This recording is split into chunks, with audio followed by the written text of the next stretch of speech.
EMillio the juice, yeah, you know the juice, it's the juice, wow, I said the juice. From the music that they playing, different artists, you can hear them tell their story through the answers given in the interviews. It's the juice, wow, I said the juice. Good y'all, welcome to the juice. Hey, it's the first day back today. I'm super excited to be here, and I'm super excited for all y'all to be here with me.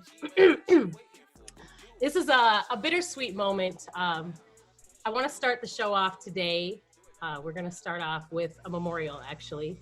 We recently lost a man in Minneapolis, George Floyd, at the hands of the police here, the Minneapolis Police Department. So I would just like to give a moment of silence, just in memorial and respect for the family, and send our deepest condolences. I think everyone here will agree with that. So if we could just have a moment of silence, please, for George Floyd.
One minute.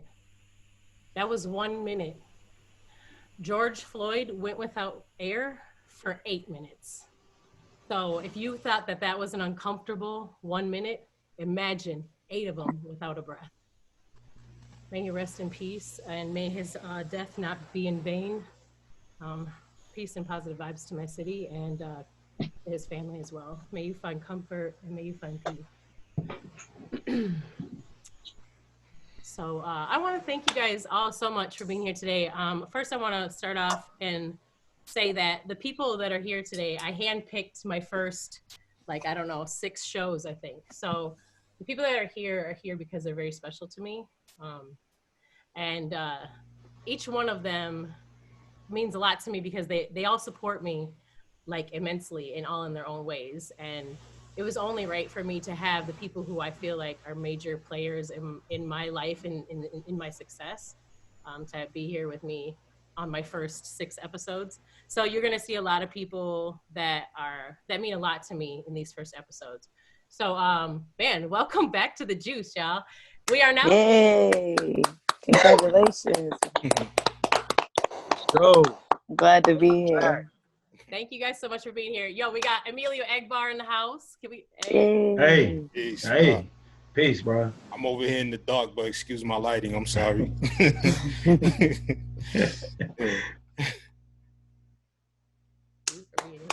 Good evening. Hey. Hey, what's up, man? House, thank you so much for being here. Hey. And last but definitely not least, TWAIN is in the house with us as well. Hey. What up, world? What up, world? Glad to be back on the juice. What up? Yes. What up? Hey. Different format than what I'm used to. All this virtual shit, but I'm here. This is cool. This is cool. Excited for everybody to be here with me, man. And I just want to say y'all look amazing with your glowing skin. Everybody's smiling and healthy. And I'm just happy to see y'all here with me today. Thank you. Thank you for having us. We definitely appreciate it. It's an honor, I should say, having the 4 of us here for your first show back on the air in a very long time. So, it's definitely one of those moments that I feel appreciative to be a part of. So I definitely appreciate you. Say thank you for inviting me to be here tonight. Definitely appreciate it. It's my pleasure. Yeah. For sure. Facts. Oh man, what's going on with you? What's good? What's happening? What's happening? What's happening? I've been I've been moving around a lot and everything. So, you know, pardon me. I know I've been kind of a little sketchy here and there, but it's just a lot. I've been busy building this thing. Busy. And I want to thank you for having me back, though, because like we talk on the phone, you know, the blog talk thing, and now we got a column. We looking like the Today Show over here. The Breakfast Club. That's funny. Yeah, Juice, right? So. yeah, word. Yeah, shout out everybody though, man. It's good to see everybody. You know, I see names before and stuff, but to see it like this is what's up. Yeah, definitely. Yeah. This is actually my first time on the Juice, so I'm excited to be here. Oh, that's dope. That's super dope. Yeah. Yeah, absolutely. It is really dope to have Finesse here for the first time. I'm happy you're here with me. Thank you. Uh-oh, we got a first timer in the house. That's what's up. Yes. Let's make some noise. Thank you. Thank you for having me and creating Finesse, this you got the platform. juice now. Yeah, I been Limelight. had the juice. It was just time to drink from a different cup. You know what I'm saying? that's all it is. Got you some limelight. You know? Yeah, that's dope. That's dope. So I do want to give y'all a chance to each talk about like what it is that you do, who you are, you know, shit like that. If you want to tell people like how they can get in contact with you, you can do that too. But I like to leave that for the end of the show. Everyone gets a chance to do that and also give any shout outs. So for the first timers, that's how it really works. Okay, all right. The old heads that been here, the juice has changed. So as y'all can see, there's Really? more than just me here. It's not just you and I anymore, or you and me anymore. It's now a whole platform of people. So really what we do now is, I mean, you all kind of know the gist of it anyways, but I'm just going to explain it for the peeps, you know what I'm saying? So what we're going to do now is more of like a roundtable style discussion. Everybody that's here that comes on the show is still independent in some way, shape, or form, whether they're an entrepreneur, a business owner, they offer a service of some kind, or they're an artist of some kind. Everybody here is in the independent realm, if you will. So now what we do is, instead of it just being an interview, it's still going to be similar to that, but it's like we're all just kind of involved in the interview. And you guys each brought a topic, as you know. I hope everyone got a chance to look at the topics.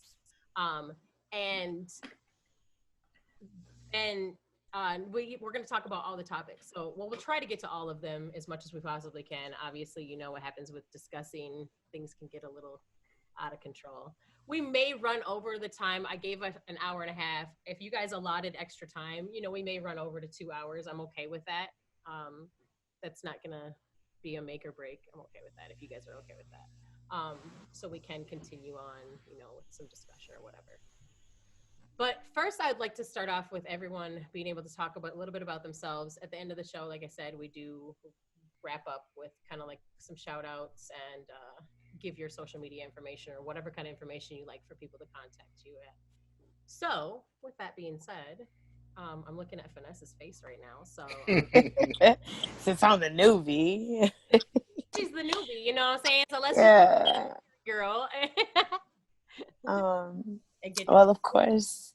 Tell us who is Finesse Banks and what is it that you do? Tell us a little bit about Oh man, Finesse Banks. Where do I start? Okay, first and foremost, I am a mother of one. I come with many trades. I own a catering company. I'm a carpenter. I'm an artist. I'm also in a band. I'm an actress. I'm a comedian. I'm a community activist. I'm just all around the board, wherever my skills take me, wherever my heart takes me, wherever my passion takes me, as long as it benefits the community, the people, and the youth, I'm all for it. So yeah, that's just open-minded and outspoken. That's me. Okay, cool. Do that. Yeah. Go ahead, you next. Who is Kilo Mo? Who is Mo? Kilo Mo is What should I call you today? yeah. I'm still Kilo Mo. I'm still the same guy. I'm just not rapping, doing the artist interview thing. We on our Today Show. You know. Yeah. Well, you know, as you know, throughout the evolution, because I'm old now. I'm not even. you know, I'm going into, you know, my late 40s. I'm gonna get in there here pretty soon.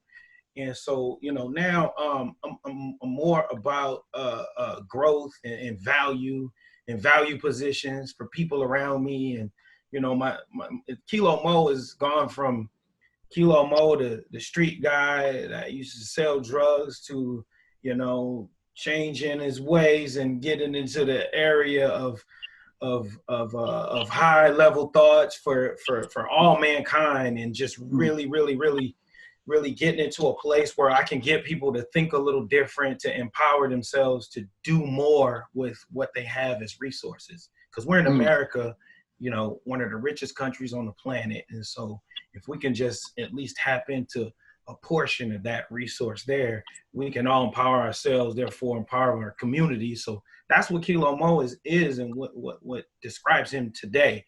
But, you know, Melody, I think I know you, what, 5 years now? I think it's been 5 years, 4, something like that. But, you know, yeah, like from then, like I was just getting, like, I was only like 3 years in. So, you know, now I'm 10 years in, and so 10 years versus 3 years is a whole different thing. And, you know, so I'm just really proud to say that, you know, being who I am, I know who I am, I know myself, and I know thyself, and I'm just happy that I can spread that across, you know, give people some wisdom. That's dope. Salute to you, brother, for changing your life and getting out on the streets, man. For sure, man. Like Definitely. For real. Praise Yeah, God for change. Made it That's out. right. Made it Made out. it out. Made it out. I think a lot of us have.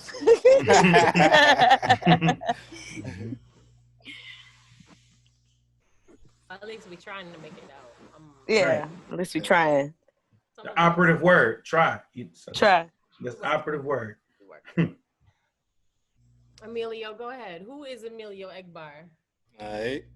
Well, EMillio EgBar, to everybody out there who knows me, who's tuned into episodes in the past while I was on the Juice, definitely want to say thank you to Melody once again for inviting me back onto this dope platform. Definitely appreciate it.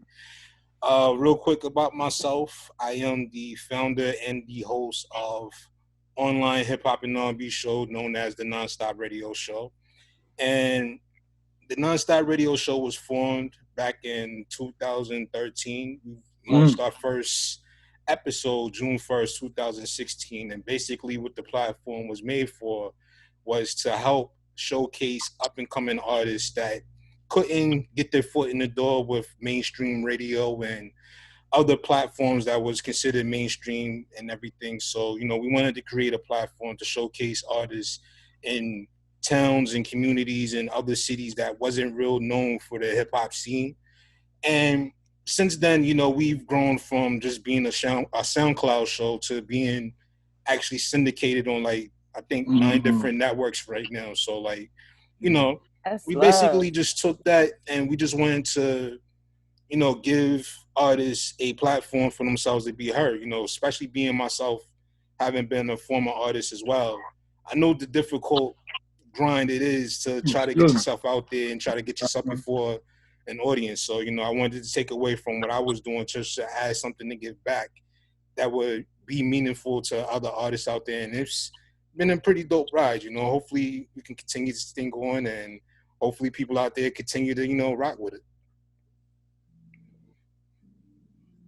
Definitely. Hey, if you guys have not listened to Nonstop Radio, or if you don't have your music to Nonstop Radio Show, you definitely have to, because EMillio's dope and his show's dope. Thank you. I appreciate that. I have to send you something. No doubt. Definitely do that. I know where the second stop on this tour is now. Right. Definitely. Promo tour part 2, you know what I mean? Right. That's all it is, man. All right, now don't cough that Rona over here, Twain. No. Third cough, you out, bro. It's funny. Don't run over here. Not the airwaves. Hey, listen, those people who never heard of you before, don't know you that well. Who is Twain? Well, first of all, my immune system is strong. Know that about Twain. On top. All right. On top. But, Get it right. Yeah, I'm here on the Juice today in my capacity as a record man. I think it's my 4th time being on the Juice, so thank you for having me again, Melody. And hey, welcome back. Yeah, I'm a music man, old school. Like I like to think of like I'm old school in the sense of like a Quincy or Berry Gordy. Like I really love music, and you know, I'm an independent artist. Now that I'm a little experienced and seasoned, I've forayed into like throwing independent concerts. I've gotten into artist management, got into production. In addition to being an artist myself, I got new music out now. A new album out is called Central Standard Time. So yeah, I try to make life music. I'm from the streets, just like all of us. So my music kind of reflect my experience and my point of view and my life and how I've evolved over time. And pretty much, yeah, that's pretty much in a nutshell. Of course, I spread out to other interests over time as I've grown, but I'm definitely here today to represent that and my position in music for sure. It's a crazy time we live in these crazy times, but we really in a dope time too. Like literally, if you would have told me 2 weeks ago that this would happen, I would not have believed you. So I'm sitting right in this, and I'm just really grateful and appreciative, giving all praise to the Most High. I got real emotional yesterday because I've been fighting this fight. And I really thought it'd be something like my kids wouldn't see or maybe my grandkids would see. Oh, this is crazy. So yeah, I gotta say that really quick because I'm still sitting inside of it. Like, I gave my word to appear today, but I've been kind of just chilling and falling back because I'm really just trying to serve our movement and find out my spot in it, So that's what I've been on the past week, trying to help. And, I've been donating and, I went down to South Minneapolis, down on 38th in Chicago last weekend to connect with everybody. That was dope because we've been quarantining. So I ain't even been around people. I didn't even realize I didn't even realize until I was there. Like, man, I ain't even been around nobody. Like, but then all of a sudden I'm around everybody. So that was dope. And I needed that just from my soul and spirit. So yeah, I don't know, like, F me, man. This is right now. It's about the movement. It's about George Floyd. This is about the world. Like the world turned up. The world showed up and showed out, and I just can't believe it. It's still like a pinch me moment. So it's a surreal, it's super surreal, Finesse. It's surreal being from that's Minnesota. about me. But I'm gonna take a little bit of the time and give it to the movement in the world. I just want the world to take the shine because I would have never believed. I saw London and Paris turning up for it. Man. And Minneapolis started this shit. So, like, yeah, I'm just still riding high off of it, And it's been an emotional roller coaster for a player, but, yeah, I'm loving this. I'm still loving it at the same time. Who'd have thunk it? Who'd have thunk it, right? Yeah, Mo, like, who would have thunk it? Like, this is crazy. I've been riding for this at least the last 5 years of my life. So, we here now. So, I'm super excited. I'm trying to stay present in the moment, but I'm excited for what's to come. And I know it ain't real till it's real. Like, we ain't there yet quite, but we ain't there yet. Something is happening right now. I was getting ready to say that. Like, the fight's not over, but fight not over at all. Good. But like, it feels good to finally see the wheels turning. We penetrated. You understand? Yeah, there you we go. penetrated. We did some damage. Yeah. Now we waiting on the blood to fall out. Yeah, if it was a boxing match, we got a knockdown for sure. If it was a boxing match. So I'm feeling good right now. So sorry for that, but I had to say that. No, go in. Respect. Go in, brother. Go in, brother. It's that 38th of Chicago in you. I'm telling you, when you go down there, there, something different. You just and I'm explaining this to people, like, y'all sitting back watching it on TV, watching it on Facebook, but if you go down there and you just feel the people, it's just different. It's a love energy. What y'all don't know is I'm in Baltimore right now, and I'm in West Baltimore. That's where I'm at. This is my office, right? It's my main office. And I was in 2015 when we had the riot, and it was just different. We was all been saying this one's different. Yeah, we were in this one. That was how I relocated to Nashville. So I work out of Nashville a lot. So but we ride for Freddie Gray, like right. That's what I mean. This one's a bigger 3, 2, 5, 10, 15, 20 years past due. It all rolls into one. This is the one. This is the one. Like they literally was on the edge, and this is what tipped it over. excites me. We ride for everybody. We ain't forgot about nobody. It's exciting to see. It's to see super that, exciting. We ain't forgot that about work put in. nobody. We ain't forgot about the ancestors. Like, Yeah, it's exciting. Even like Pac. Like, we made Pac proud. We made Malcolm proud. That Nip proud. We made Did. Martin Y'all did. proud. Like, it's just a dope moment. You know what I'm saying? Yeah. And I'm sorry. Excuse my excitement. No. I'm just. No, I feel Be it. excited. Feel Be it. It's all excited. good. I'm just Be turned. excited. You mess around, put tears in my eyes, brother. I feel it. You Man. understand what I'm saying? Like, I Well, feel that's that. dope. Like, that's yeah, what you it's know what I'm all saying? about. It gave me I had that moment goosebumps. yesterday. Yeah, it gave me absolutely. goosebumps right now. Like at this moment, just Dope. exchange the energy about the. That's whole, dope. Yeah, Yes. you know what I'm saying? That's I what know what it's it all about. means. You know what I Yeah. mean? You know what Sure. it means. Yeah, because they not showing the love that we got right now. They not showing the love. They just showing the mess. And I commend you, Twain, for saying that, because it feels good to see that y'all actually feel seen, heard, felt. You know what I mean? Because Absolutely. we've been standing behind you like, hold on, wait. Right. And that's confirmation that's that the we false- did our job. That's the false narrative doing what it do. Yeah. It's saying that it's about hate, and it's really And about it's not. love. It's And really about love. It's been about love. Always been about It's love. been about Right. love. You know what I mean? I don't care what you see, what you think is going on. It's about love. But see, you know, the thing is, the reason why they don't want to show none of the positivity that's coming out of this whole situation is because they want to keep everybody divided, because the worst thing they fear is everybody coming together. And the fact that they starting to see it and they're not even like putting it out there, like on the news and media and stuff like that, they know we all starting to come together and everybody's finally starting to wake up. So that's the one thing they fear now, because they know that they slowly starting to lose that control. Like it's starting to get out of their grasp. And once they realize they don't have that control anymore, then they're going to be defeated. And that's just the way I feel about it, you know? Yeah. It's our abusive relationship with this country that we have. Right. You know what I'm saying? He's like, baby, but look, now not this time. You understand? Right. Not this. I love you, but I got to go. Yeah. You understand what I'm saying? You understand? It's about that time. You done black my eye a couple. You done black my eye way too many times. Now it's time to walk away, and I'm going to throw a few punches while I do it. So, Right? you know? Yeah. You know what I'm saying? Right. Yeah. Hit him with the Miss Sealy. Exactly. No more. No more. But it's definitely dope to see everything that's going on and to be able to say that we living through a historical time in our culture as Black people. Like it's definitely a great feeling to experience, even though we see the ugly side of it and we see all the death and destruction as well. Like it's definitely good to see like the change is starting to slowly happen and take place, you know? Yeah. Absolutely. Most definitely. War is ugly. It's on you, Melody. I know I took the mic for you ugly. long, Melody, but I'm gonna give you your mic back. We hijacked the show. We love you. We love you still. It was a necessity. What you said was a necessity too, and I appreciate you for saying it. So no, absolutely, don't apologize.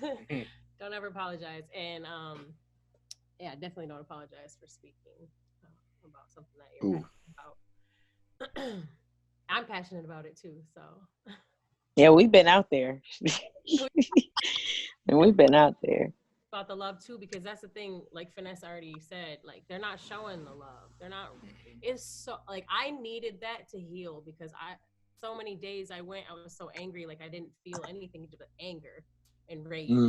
It was like I woke up and I couldn't stop crying. Like finally I just felt the pain, and it was just like bawling and crying, and I was like I had to do something with that pain. So I decided I needed to be there, because I'd already felt like I needed to be there, like since the very first day. So, but it probably wasn't the best idea for me to be there. So I just wasn't, and I wasn't able to. So when I finally did have the day that I could go, it was that day. And I think that's why I was able to really like feel, because I was really able to sit down, you know? And although obviously I'm not a Black man, I don't feel this. I don't feel it like you do. I still. You have a Black son. You feel. You feel.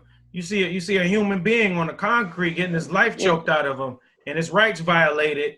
Who wouldn't feel? you know, Yeah. for that. Yeah. And you don't need to be black to feel that a man just got choked out by the Pope. It's a humane thing. Yeah, and his rights got violated. I don't see how you Yeah. can argue against it. You understand what I'm saying? I don't understand. Yeah. So, you know, no, you don't I'm get mad. to I'm mad make if an that argument happened for to that. anybody. That's what I'm mad if saying. that happened to Facts. anybody. I'm just mad if that happened to Yeah. anybody. Key word, Americans' rights got violated by the pigs. You understand? Like period. Oh, Not, that's yeah, and I get there with it. You know what I mean? Because his rights was violated. Yeah. He wasn't even arrested. I didn't even hear the man say you're under arrest. I didn't even hear none of that. I didn't hear none of that. So a man can just get out the car and just choke you out and kill you and walk away. Is that what we doing? That's what we doing. Because I got plenty of that. You know what I mean? Like if that's okay, if that's what we're gonna say is okay, you don't have to be black. You could just understand it. You can understand it. A human being his life got choked out of him. We'll get to the black part later. You know what I'm saying? Right. There's a lot of that smoke. You know what I mean? But Yeah. you know, Melody. So you know, don't you ain't gotta explain that. You feel it. That's what I was trying to say. Is like I can't even imagine like all the pain and anger that I was feeling. I can't even imagine how you feel. Like real. Saying like, because I imagine whatever I feel is like times 100 for you. So like, holy shit, like damn, because I hurt so bad for you. You know what I mean? And so like, I had to go out there and I had to do something. I had to be a part of it, and because that's just me. I've always been like that. And so I brought my son out there, and we needed that to heal. We needed that. We needed to be. The first time I went out there, we just went out there and we just took footage and we just saw it, because this is our neighborhood. This is like where my son grew up. You know, this is where we're from. So like, we just went down there and looked at everything, and yeah, just looked and took pictures and kind of just reminisced. You know what I mean, and stuff. And the next day I went with Finesse, and there was so much love. And when I tell people the story of our day, like, people are like, wow, they never show that on the news. Like you said, Finesse, they never show that on the news. They don't show that on the news. We was passing out popsicles and all type of stuff to the babies, you know, just. Our day started off like we went to go check out the Target, and we walked past this group of people, and they were just all chilling. They had their music going, and they were just like, there was such a beautiful, like, loving vibe coming off of them. But we had walked past them, whatever, minding our business, and we walked past to go back the other way we were gonna go down on continue on our adventure, and they literally stopped us and were like, hey guys, come here, it's hot, come get some ice cream. Like, they were just pulled us over to give us just to show love, like literally the way it's supposed to be. I mean, some places in Minnesota it is that nice though, no lie. In some areas it is that nice. In our areas it ain't. Just love everywhere we went. Like, we from that point on, like, everywhere we went, we got good parking. We ran into good people. We ran into we knew and we cared about love. Like, there was, our friends were giving food out and grilling for the whole community, just giving it out. Like, and the Wedge had donated a bunch of stuff, and so they had this whole thing, and they were just like literally giving it out. And that's just one spot. They had supplies and feminine supplies and household supplies and food and just everything you could possibly imagine. And that we was just fighting for. We was just fighting for it. All the toilet paper and everything. We don't want to talk about. Are y'all still on mask over there? They're making y'all wear masks still? Most of the time, yeah. Like when you go inside of a store or whatever? Yeah, for the most part. They definitely making us do that in our city. Like, here where I'm at right now, you can't go nowhere without a mask. Yeah, in New York, you can't even go into a public store or anything like that without a mask on. They even got it like signs up on the glass, like, come in without a mask on, you won't be serviced. And Baltimore the same way. Yeah, and they just had a video that they just put out. I think it was on TMZ, where they actually chased a woman out of a store here in New York because she came in there without a mask. You know, like, I heard you guys' numbers are going down though. That's good. Yeah, you know, that's the good thing. You know, the numbers is going down and everything. Because I remember at one point we was up to almost like 800 deaths a day. Man, it was crazy. So, like, it was serious out here. And then, you know, got a little nervous. Yeah. Got a little nervous. Then being that, you know, I work as an essential worker, so I'm like right there on the front lines with it all day, every day, and like just seeing it, ambulances going back and forth, and just having to deal with that situation. Like it was a scary moment, man, especially when we was hitting like 800 deaths a day. Like it was one of them real scary moments. Like everything, like touching stuff and being around people was just, it was a very trying time. Yeah, for real. Well, bless your heart, because I'm so happy that you are strong and healthy and that you just amazing like that. Bless you. Because I know we've lost like a couple of people that work where I work at, from the virus and everything. Like we had one of the most respected people that we work with. Actually, she lost her husband 2 days before she passed away from it. So like, oh wow, it was very difficult dealing with that, and also having people that I work in close proximity with, knowing that they were sick, and then people that I know that do the same thing I do and work in the same agency and everything like that. Like it was just very difficult, seeing people coming down with it that was sick, and then you trying your best not to get sick from it and everything. I'm just happy that it seemed like the worst is behind us, and I hope it stays behind us. Right. We got a whole another pandemic coming though. Yeah, well, that's what they say, but then again, who knows? They say everything. They've been saying everything. I'm talking about what we fighting for right now is the new pandemic, not COVID.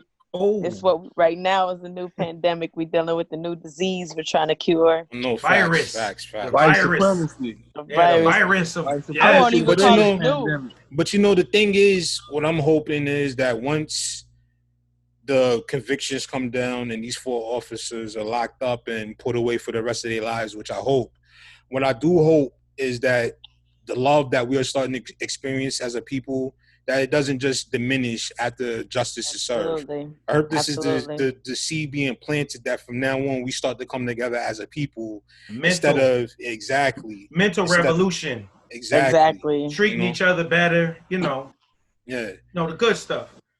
Yeah. I spoke a piece yesterday on 38th in Chicago, and my main message was that we have to start unlearning the things that we know in order to process and take in new information and new ways of doing things, and restarting that process and what that looks like. And it starts with the youth. And the reason why I say that is because for us, I'm in my 30s, so I feel like it's my generation's obligation to now put the youth in place to know what to do once this wheel is in full motion.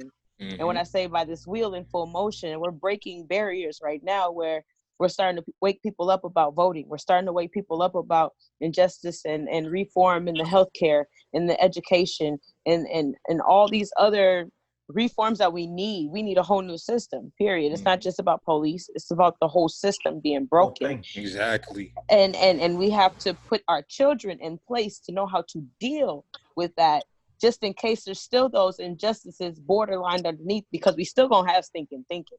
Yeah. Not everybody's gonna learn a new process. Not everybody wants to learn a new process on how to treat each other. The thing about Black folks is we already borderline ourselves with love, period. We don't care who you are. We gonna love you. We accept you for who you are until you harm us, until you do wrong towards us. Then it's a problem. And that's how we've always operated. And that's why I know we're always gonna come on top, because we put that first. And when you put love first, you put God first. When you put God first, you put the community first. When you put the community first, you always gonna end up on top. That's a fact. So it starts with the youth. Now we gotta build the youth up to properly know how to vote, to know who to vote for, being able to express their interests without feeling that fear of being tormented, bullied, whatever. We live in a wide society of the LGBTQ community. They want their own rights. The Black people want their own rights. White people got all the rights, so we're not even worried about them over there. The Asians want to be treated fairly. Well, we all turned around and looked at where all the rights were. It was like, give me some. Give me some. You got all the blanket. You know what I'm saying? Yeah. And thankfully, like we said, if you come to Minnesota, you'll see more white people out there than you see people of color. And the blessing in it is the fact that they're not fighting for all lives matter. They fighting for Black lives matter. And that's been the thing that I love the most too, as well. It's like not only seeing Black people out here fighting for our rights and our freedoms and everything like that, but seeing everybody come together under the same cause, you know? Everybody.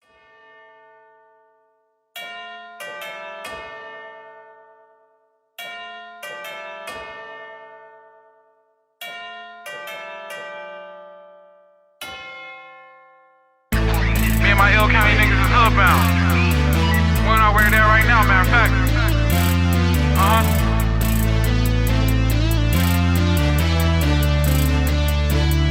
L County. We need some privacy. Nova Bay, pull him down, show me your privates, please. Oh, you commando. Done seen it all from the bandos to fake friends trying to play me like a banjo. But never mind that, we riding, sliding. I could really get on some bullshit when I'm driving. First I was sleeping on tents, I was bashing it, getting head in the whip, but not crashing it. And that's when I recall, can a nigga evolve? Avoid situations where a nigga revolve, or be anywhere where fuck niggas involved. Cause sucker shit problems is not what I saw.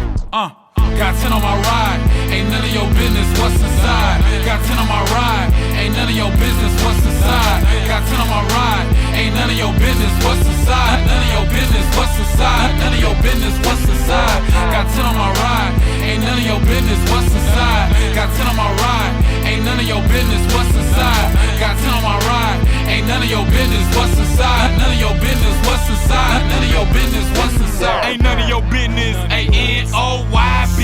Wanna drag NO, you can't smoke my trees. I be selling them Instagrams, them dope IGs like the Nike brand. I just DOIT.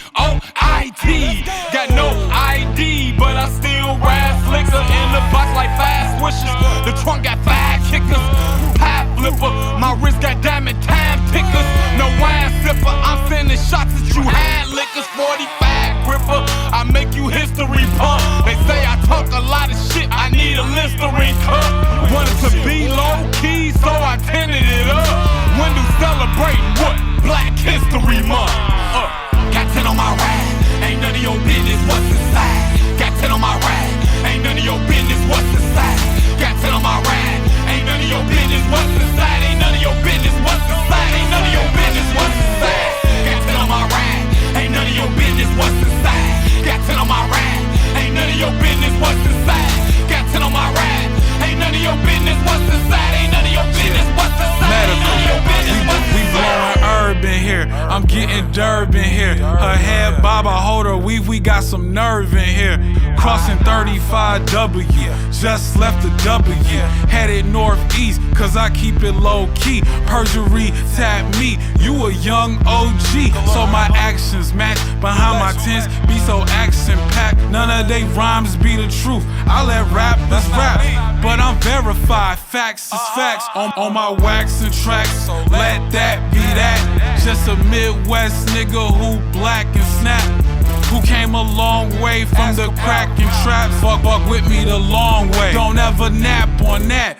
Yeah. Got 10 on my ride, ain't none of your business what's inside. Got 10 on my ride, ain't none of your business what's inside. Got 10 on my ride, ain't none of your business what's inside. None of your business what's inside. None of your business what's inside. Got 10 on my ride, ain't none of your business what's inside. Got 10 on my ride, ain't none of your business what's inside. Got 10 on my ride, ain't none of your business what's inside. None of your business what's inside. None of your business what's inside.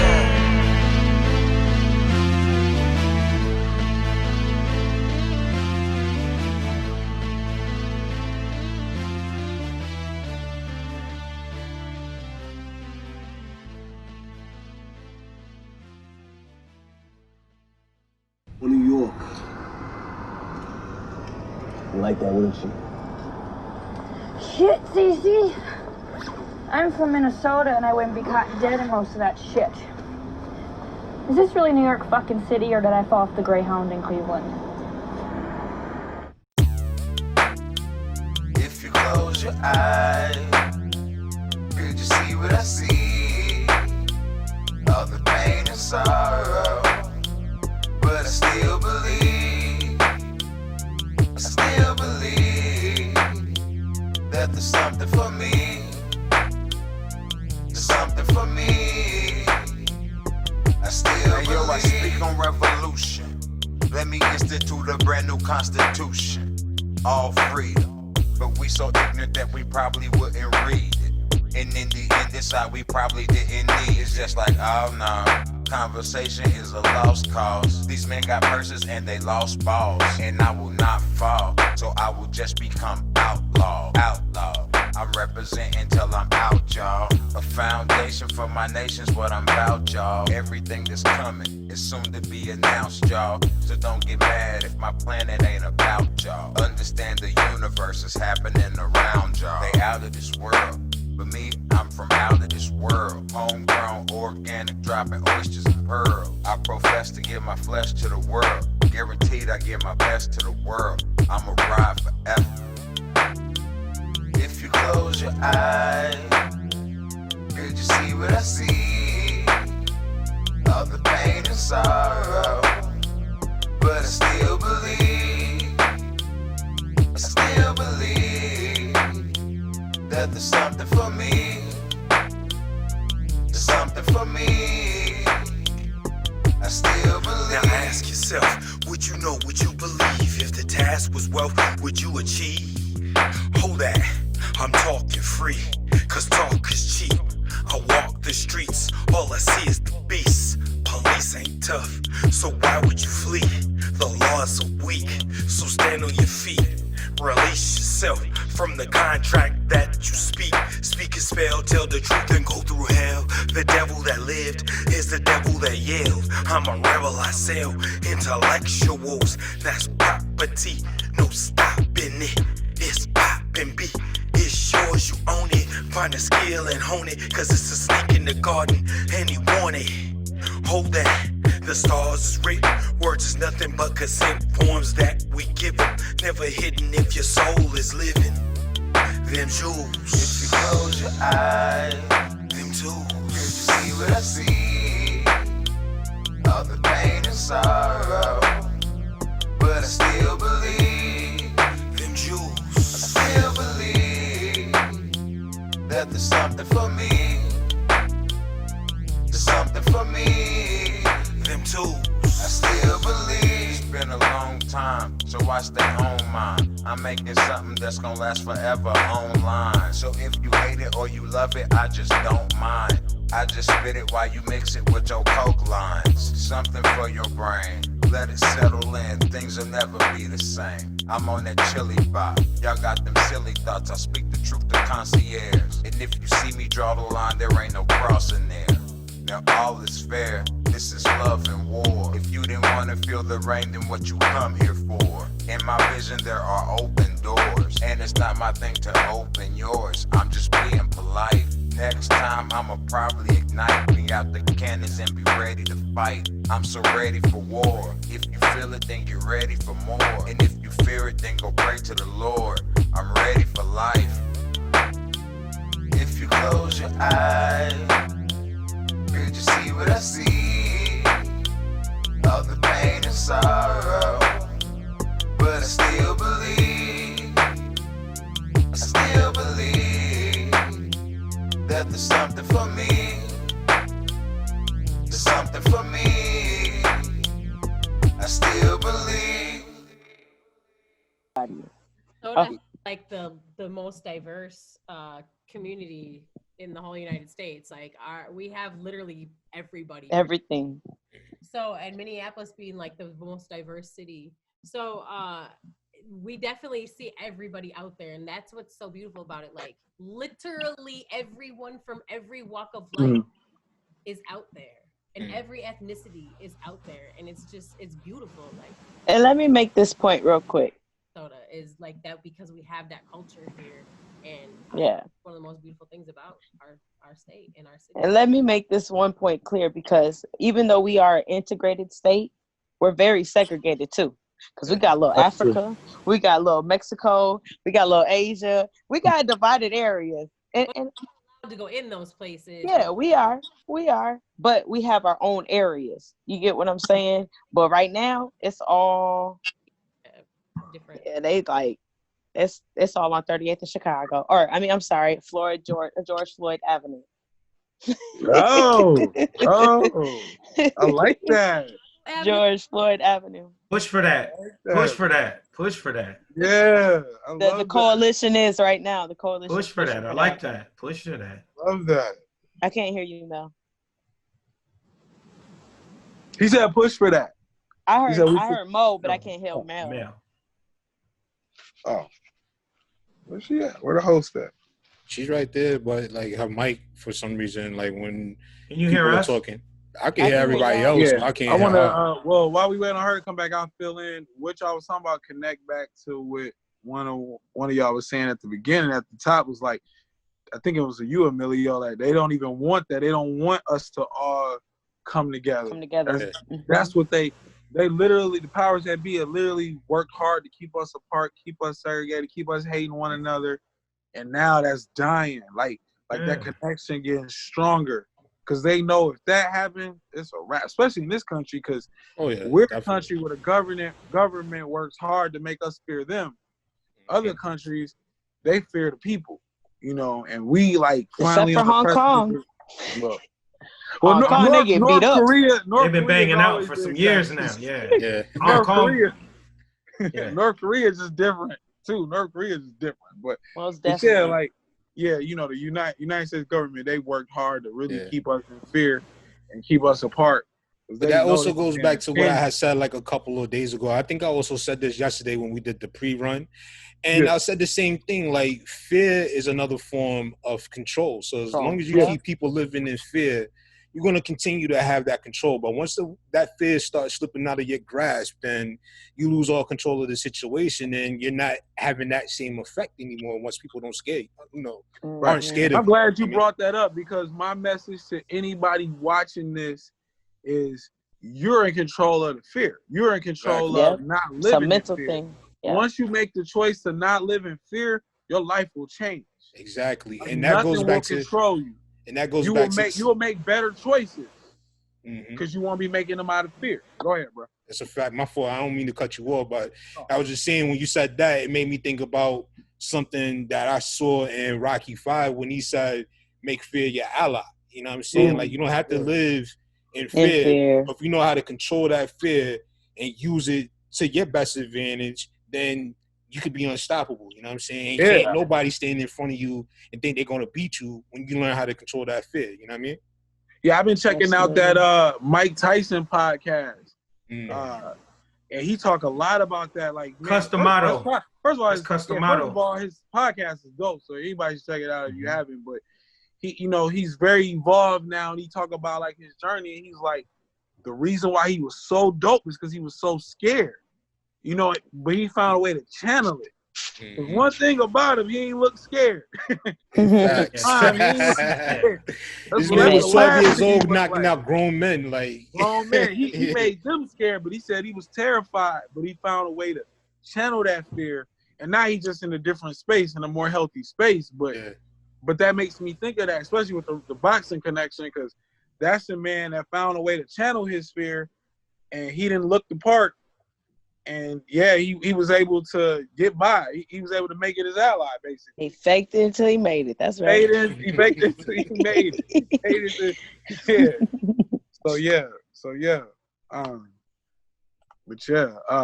Man, I don't know where Melody at, but you good? Melody. Are you with us? I can't hear you. I'm gonna send her a message. We should probably I can hear you. Around the horn though. We could probably go around the horn with everything we was bringing to the episode today. In the meantime, just to keep the format going until we get her back. She's saying no. I can hear. Yeah. Okay. Yeah. Okay. Yeah. Hello. Your mic just goes in and out. What the fuck? We heard that. Right. We got that part. Yeah, man. Man, I commend you, brothers, man. Just know I'm out here fighting for y'all. I love y'all melanin, everything about y'all. And, man, I'm just excited for y'all future. Like, for real. Like, even being a black woman, I got a little bit of step ahead of y'all. But I'm excited for y'all future. And I'm here to help with the youth, man, any way I can. help Love with the you mission. too, Pettiness. I be petty. Yeah, I remember that. We need that energy though. Yeah, It's really about inspiring and motivating the youth. Absolutely. To look at things differently than we looked at things and build on what they see, what we give to them. You know what I mean? Like we have to change the narrative. We got to change the narrative. It's all about the narrative. You control the narrative, you control the world. Right. Absolutely. You know what I'm saying? My question to all four of y'all here is, how do we do that? Well, how do we change the narrative? No, not only change the narrative, but how do we show the youth that there's a better way to living than what they currently living right now? Can I check in on this? Because I've been working on this. I've been working on a foundation, well, not even a foundation, but an organization to really work on and focusing on their mental health first and foremost. That's a fact. Because they've been traumatized. There's my kid's 6 years old and seen more death than she's seen life. You know what I'm saying? And that's where it starts. And that's what bothers me as a mom. So I feel like starting there with their mental health and then giving them the proper tools, whether it's first of all, the right information, and creating forums for them to express themselves so they're not feeling like they have to boggle it up or no one cares. We have to start finding our leaders, our brothers with sound mind to communicate with the young brothers. I mean, this is where I'm. That's a fact. You home running this. That's a fact. This is. I hope y'all back me on this because this is what I feel, and I've expressed this to Melody within this last week. I've been out of work for a week. I'm a carpenter, okay? I haven't been able to go to work, but every single day I wake up, I said, "This God's keeping me for a purpose of something different." Every time I go outside, I'm angry because I'm a mom and I see what's going on to my young boys, what's going on to my young girls, what's going on to my elderly, what's going on to the people that look just like me, not having an opportunity. I got to do something. Just go back to our story of walking at Target. I was telling her this, and then there was a book literally just sitting next to a tree. I kid you not. Sitting next to a tree, and it said, "Fix it. Whose problem is it?" Legit what we were just fucking talking about. And I was like, you know what? God, you speak it to me. I'm not taking my ass back to work. I'm about to go to work, get this organization done and in paper. And then I'm talking to people that are in situations and places that have the funding that can help me, that could put me on ground to organize events, because I'm a cook too. I'm a chef, and I think food brings people together, and I believe entertainment brings people together, and I want to display that and bring and shine the light on the youth though, because we shine a light on the politicians and the adults doing what they're supposed to do, but nobody's shining the light on these children that can't walk in the graduation, honor roll students, all-star athletes. We have all of these kids that feel like they can't go nowhere with it though, because they don't have that support, you know. But yeah, that's where we start with that. I mean, you know, we're gonna teach them how to vote, who to vote for. It's very ironic you being a carpenter to find a book that says "fix it." Man, for real. The irony, right? Yeah, right. I mean, my first dream was to have a restaurant so I can feed my community, entertain my community, and just be able to reach and give back and flip homes for people like myself who are single mothers, felons that can, you know, trying to transition back into the world, people who have a disadvantage in the world right now. That was the goal. And now it's like, look at what's going on. Now the world is woken up and there's a whole nother purpose I got to stand in for. That'll come. I'm going to get that restaurant. Hey, and I'm definitely on the right path though. But this is something that I'm passionate about, and I hope that once I get it up and running, when I need my seed money, I can reach to y'all and be like, "Hey, look, I'm trying to get this going. I really am. I'm passionate and I'm ready." Definitely on the right path. I tell you that much. Yeah, salute to everything you're doing. I hope everything goes exactly how you want. Oh, I'm calling you first, so don't trip. All right. This is good for TV here. Yeah. Anything I can do to help. For real. Yeah. I need some real solid people. You know what I'm saying? Some people that ain't afraid to raise money for the youth. Some people that ain't afraid to talk to them. Some people ain't afraid to stand against adversity when they see it. You know what I'm saying? And address it right then and there. Don't wait. Just address it right. Hey, wait a minute, brother. You're doing too much. Hey, wait a minute, sister. Stop calling him a nigga. That's not right. We gotta start doing that. Because if we don't start doing that, the kids is gonna think it's okay. That's why they over here talking about they some savages and nasty and all of that extra. Whew. You gotta redirect, but we gotta redirect the behavior. Exactly. You know what I'm saying? See, that also starts with us being older. We gotta change the way we present ourselves. Exactly. That's what I agree with. Because kids, they're like sponges. So everything they see us do, they're gonna soak it up, and they're gonna want to mimic that because they thinking it's okay. They're going to think that it's cool to do this, or it's going to be cool to call this lady over here a bitch, or it's going to be cool to call this dude over here a nigga, or go run up and knock somebody in their head for their $100 tennis shoes and stuff like that. Like, we have to correct stuff that's wrong within ourselves, being the older generation. Absolutely. And hopefully it trickles down to the youth that's coming up behind us, so they see, like, this ain't it. That's a great about point. That life ain't it. That's a great point. I was talking to I'm sorry to cut you off, but I was talking to somebody earlier about that, but not per se with the youth, but the fact that we're trying to get equality, right? We're trying to make sure that we're all equal with everybody. And in order for us to do that, we too have to cut out our own racisms that we utilize, our own demeanings that we use to, you know what I mean? When we call a white man a cracker or something, like, we got to nip that shit in the bud too. Like, we have to hold ourselves accountable for our own actions in order for us to have, how can we actually ask them to treat us equal if we're not going to do the same for them? A lot of that comes from the fear. When we were talking about the fear. Yeah. So we're afraid of each other. We're afraid of them. We're afraid of somebody getting better than the next person. We're afraid of somebody getting 3 more potato chips than him. I'm afraid that I'm gonna lose my potato chips. You know, it's a fear. And so what we do is we show out in aggression. You know what I'm saying?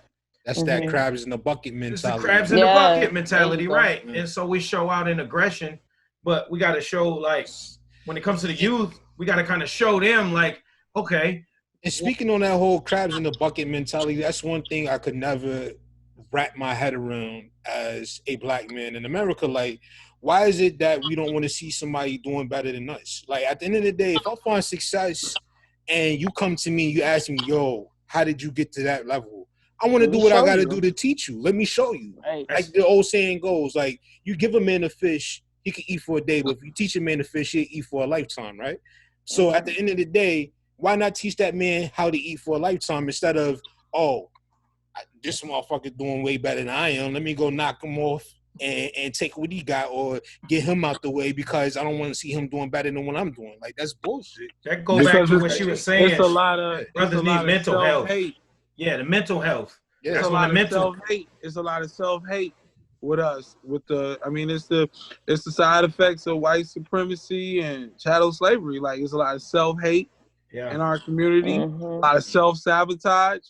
That's gonna cause you to be a crab in the bucket. Like, and it's a lot of the lack of knowing how to have cognition to think about your thinking. You know what I'm saying? You have to your metacognition. That's what it's called, metacognition. You have to be able to identify. Metacognition is thinking about your thinking about the ways you're thinking. And when you have a stinking thought, you have to correct that. Don't give it 10 seconds. You know what I'm saying? Hold on, wait. Why am I thinking like that? Let me. Don't give it anything. You know what I'm saying? You can't even afford that. And then you remove it. Say, oh, you know what, man? Let me apologize to myself. Let me apologize to myself for allowing that shit in my brain. No, you know, dead serious. You gotta forgive yourself. Absolutely. Our brains have like an autopilot. Like, it's automatic. Like let's say all of us together was in person, right? And a 6th person walk in. Automatically, our brains gonna start analyzing, like, how they look, what they got on, what kind of shoes they got on. It's automatic. You ain't got a choice. Like, it's just the way the culture and all that, you know, has fed that. But like she said, she's put I never heard that term. When you got that working for you, you catch those thoughts. Like, who gives a fuck what they got on or how they look? It's about, why are we here? What can they offer to the situation? What kind of love and support we can get them? How can we welcome them into the room? You know, this is funny. But you got to get over that. You got to get over that to even get to that mind state, because normally that judgment kick in with the mind, like, oh, what they want, what they own. You know what I mean? Like, you know, we like got this strange thing in hip hop, man, and I don't know how to deal with it yet, but we got to find a discernment between our culture and in reality. That word. The culture. Word. Yeah, right. Because hip hop's culture. What's this culture thing? You know, we gotta discern, like, you know, hip hop in the DNA. What I was describing, but in the DNA of hip hop, we gotta check your shoes when you come in.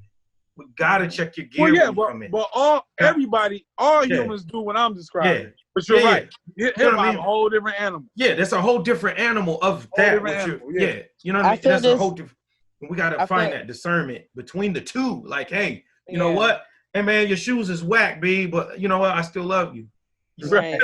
But now it's your shoes is whack, B. Like your shoes, but that's okay. It don't your shoes is whack, B, and next thing you know, we shooting. You see what I'm saying? Right. Yeah, you know, your shoes is whack. You know what I'm saying? But you know, that's how I grew up. That's how I grew up. I know, me too. Like fighting the shoes over stupid shit like that. Right. Absolutely. I feel like that takes us all the way back to the beginning, where I said we have to start unlearning the things that we know. Right. You know what I'm saying? Right. And we also have to emotionally respond different. Right. And in order for us to emotionally respond different, we have to first acknowledge that we have emotions. Yeah, no. And being responsible. And being responsible for our emotions. People don't like to take responsibility for their own emotions. We're talking about feelings. People don't like to take. People don't even like to tell. Hey, calm down. There was a point in time when they made it seem like it was uncool to know that you have emotions or be emotional. That's crazy. Like, they would be like, so now we got to put out better music saying that it's cool that you gonna cry me a river. Yeah, I'm working on it. Like, I'm working on that. That's right. Let me sing on the hook. I got you. We working on it. I do want to say this too, because you said unlearning things is huge, and learning what we know. That's unlearning what we know. Then we got to actively seek out what we don't know, what we don't know about ourselves. Right. You right. Because you got that side of it too. You don't know what you don't know. Mm-hmm. And normally we find out the hard way, or we got to really do some deep work to find it, because it's so much we don't even know about. Or what you do is you get around the table with some elders, or you get around the table with some intellectuals, and you have deeper conversation. That's where we start to change our ideological thoughts and how we perceive the world, is when you start having different conversations. The cue is, when you do what you've always done, you're always going to get the same results that you've always got. So now we got to start doing something.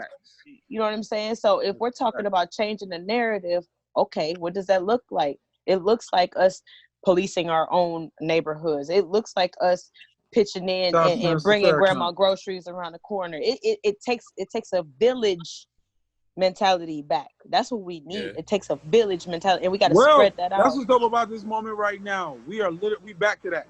We back to that, especially here in Minneapolis. Like, I'm literally seeing the village take care of each other. It is a beautiful thing. The village taking care of each other. Have that. You know what? It's been a long time coming, and I hope that we can keep doing this, because this is what we need. We need each other. We need our village. We really do. And like, you know, I just feel like, I don't know, it's just beautiful, and I'm just happy. And shout out Melody for bringing these dope people around there. Bringing these dope people together. We want to say we sorry, cause I know like we went all scripted tonight, but you know, he ain't mad. I think this is like the juice of conversation. Like this is the juice. Episode 1 of conversation. Juicy. It's juicy. That's all. And somebody better just squeeze this into their cup and get a nice little sip. Taste. You can get a taste. That's a fact. You can get a taste. Oh man, like the way it is right now is the way that it used to be, always should be, always should have been, the way it should be moving forward. Like, man, you know, we could get so far if we take care of one another. Like, we could really realize the human potential. Yeah. Well, I'm hoping. I mean, it's a lot of stupid shit in the way blocking that. You know, dumb shit like capitalism and like you said, like low mental health, low spirituality, all that low frequency shit is just in the way of us connecting and taking care of one another. you know. Yeah. But we getting a little bit back to that, and this has been a beautiful thing to witness.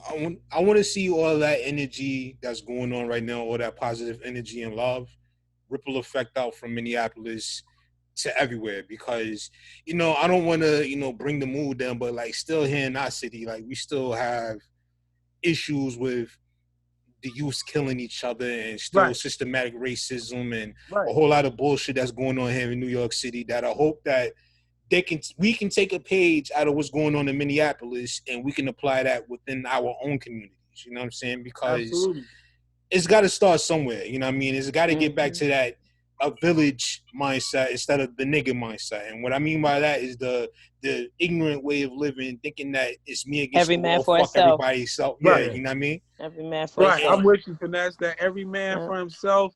We gotta go. We gotta get Just out gotta that go. zero Gotta sum get out of here. game. We gotta get into that game 9-0 sum. We all in this together. We can get to that tribe mentality. There we go. The tribe mentality. That's a fact. You gonna take care of the tribe. You know, and, hey, Minneapolis not perfect. We just happen to be the catalyst because of what happened. It is. But this is a moment across the world to seize and have that conversation and get into action and get some tangible results. You know what I mean? Like, we can finally have that. This is the only time I've seen in my lifetime we can have this conversation unapologetically. Like, we can talk about all of it right now. Comfortably. I never thought I would see this. Comfortably. I can go outside right now, the first white person I see, hey man, like, hey, where you at on white supremacy? What's up? Let's talk about it. Like, and I won't look, they might have to answer me. I might gotta be ready for the smoke, but it ain't really that taboo right now. It's not taboo. See, now this is the opportunity that's perfect for everybody, because we got the intention now. Now we gotta get their ear and we gotta make them hear us. They felt us, now they got to hear us. You know what I'm saying? Yeah. And they gotta sit down, they gotta break bread with us. And they got to plan and build with us. No, we just need them all to retire. We're going to retire their ass out, and we're going to replace them with new, fresh ideas, new, young minds. Because that's we what keep needs talking to be about had. the youth, but this is what the youth want. If you look at the generations behind us, because it sounds like we all are like the same age, same cohort. Generation behind us, they a lot more inclusive. They a lot more, they feed off of one another culture better. They a lot more integrated. Like, so if you look out there, it's a lot of them out there, because a lot of them looking at racism like it's stupid. Of course, it's idiots. Yeah. It's idiots and everything. That's just the law of numbers, But for most part, the youth, like my daughter, I got daughters 15 and 18. It just, this kind of level of world to them and their group is just like, yo, we moving past. Like their reality is a lot different. Yeah, what y'all went through. We sorry y'all went through that, but right now I let them alone. I leave them alone. They're not on that. Yeah, and I watch them and I leave them alone, and it's good. Yes, good. We could bulldoze down the current system to make way for them, because they already on that wavelength anyway. They're our next lawyers and our next judges and our next politicians and our next But that's why it's important. That's why it's important that we teach them how to vote and drive effectively a vote. Because I'm be honest, when I was first able to vote, only person I knew to vote for was Barack Obama. I didn't know about all these other names on that ballot. I didn't know what they was for. I didn't know what they stood for. I didn't know what they were, you know what I mean? What their agenda was. We have to make sure that these youth know who they're voting for and how to successfully research these candidates, because there's a lot of candidates that may not stand up for what they believe in. And everybody has a right to have a different voice. Everybody has a right to speak their voice. And it's not just about, knowing how to vote or whatever. And involvement. That's be involved. You have That's to be involved. Involvement. Within the process. But make sure that the candidate that you're looking to vote for also matches and meets your interest as well. That's what I meant. Yeah. You don't want to vote just because this name is popular. This is the big name that's on the ticket. You want to vote and make sure that your interests are being met. You don't want to vote for somebody that has a different agenda that doesn't suit your needs. You know what I'm saying? Or the needs of your community. You want to vote for the people in there that's going to make that progressive change. And if not, get them the fuck out of here. Then they can't vote for that person or whatever, And, it's funny because I talked to somebody today and they're like, well, where are these people? And I told them, you got to get into the community to be a part of the community. Got to get into the process. That's what I mean. The grassroots. Exactly, but it's also the power of the people to be able to put these people that are speaking up in the forefront. Start sharing who these people are. Start putting their voices out there, because there are, especially in Minneapolis, I've seen it myself. There's a lot of people, young Black men in the community, standing up for certain things, wanting to put in legislation to change bills, wanting to make changes in the school system and all these other things. And they're not going to get that push because people don't know who they are. Well, it's the dynamic. The media isn't going to show them. It's the dynamic of when you live in a neighborhood, because like my father did politics for years. And like when we live in a neighborhood, we don't hang out in places like the library, the local church, or the white church. You know how people go, that's a white church, not a Black church, Right. We don't hang in those places, and that's where these people are. They're there feeding kids, doing the soup kitchen. We don't, you know what I mean? Like, that's how you get involved in the process of understanding where these politicians come from and who they are. Some of them are at the country club, some of them are at the Chamber of Commerce, and then they're listening in at the city council. There's things that we don't even go to court, when they have court, and there's people that go sit in there and watch, I know you've been to court before, and there's a little nosy old lady, and she's always there. Well, she's highly politically astute. And this is true. She knows how to vote. She knows what judge is doing what. You gotta get involved in the process some type of way, and that goes with what you're setting something up, and somehow you can place that within the confines of what you're setting up. But kids gotta go. You can go into the Capitol building and watch you can watch the delegates vote. We don't do that. When I say we, I'm not just talking about Black people. We all don't do that shit. We don't do that. We don't go to the freaking library. I just had I had like a 2-day rant about how people. No, I know a lot of. I can tell this panel is where it needs to be to have the conversation I'm having. But no. Like I had this rant because people don't read, and it's like we argue about shit that we've already answered a long time ago, and I be watching people argue about it, and I be like, yo, my man, like that's been answered. We get bogged down because we don't hang in these places that these conversations that drive economy, that drive commerce, that drive laws, you know what I mean, and rules and ordinances. We don't run in those crowds, but we need to because we can. You know what I mean? Right. Well, you want to hide something from somebody, put it in a book. Because most of the time I'm not going to read anyways. Say it again, please, for the people that's really listening. You want to hide something from somebody, put it in a book. I know. I done get a lot of things in a book. Americans read on average one book a year, and that statistic was from years ago. So I think since I saw that statistic, it's going down. I'm sure it's somewhere between 0 and 1 book. Now it's bad now. It's ridiculous. No, it really is. We need the whole American. Remember that stuff? With the Reading Rainbow. I don't know how old y'all are, but that was big. No, that was big. That was huge. Book it. Yeah, the Pizza Hut joint. I ate a lot of pizza, man. We need that again. I was just telling somebody recently, I would have read the books anyway. They was giving me pizza too, back. No, that's important. No, that's where it is. And the people that are reading. My kids love to read. I'm blessed. My kids love to. I mean, that you want to talk about the youth, like keep them reading. My kids love to read. And why wouldn't they? They'll chip off the old block. You know what I mean? I love to read. So yeah, man. Like I don't know. It's the culture already is kind of anti-intellectual as it is. Yeah, I'm trying to change that narrative. That's what I've been trying to change that narrative about intellect and thinking and philosophy. Yeah. Just trying to take it somewhere else. Education. You know what I mean? Like, it don't. That's a hard job, but we do need to change that because everybody is brilliant in their own way. Anyway, we need all levels of the thinking. We need the street guy because he's brilliant. The street girl, the people from the streets, they brilliant and genius in their own way. We need the thought leaders. We need the people that's in them books, them nerds. We need them. We need the people that's esoteric with it. Yeah. We need all levels of the intellect. Nobody's exempt. Everybody got something to offer. Everybody does. Everybody got to come together. Everybody really does. I know that sounds cliche and corny, but I promise I don't mean it that way. Like, we literally need everybody to come together. Yeah, it really is real. Yeah. Like, all hands on deck. This is all hands on deck. General quarters. Absolutely. That kind of brings. Oh, go ahead.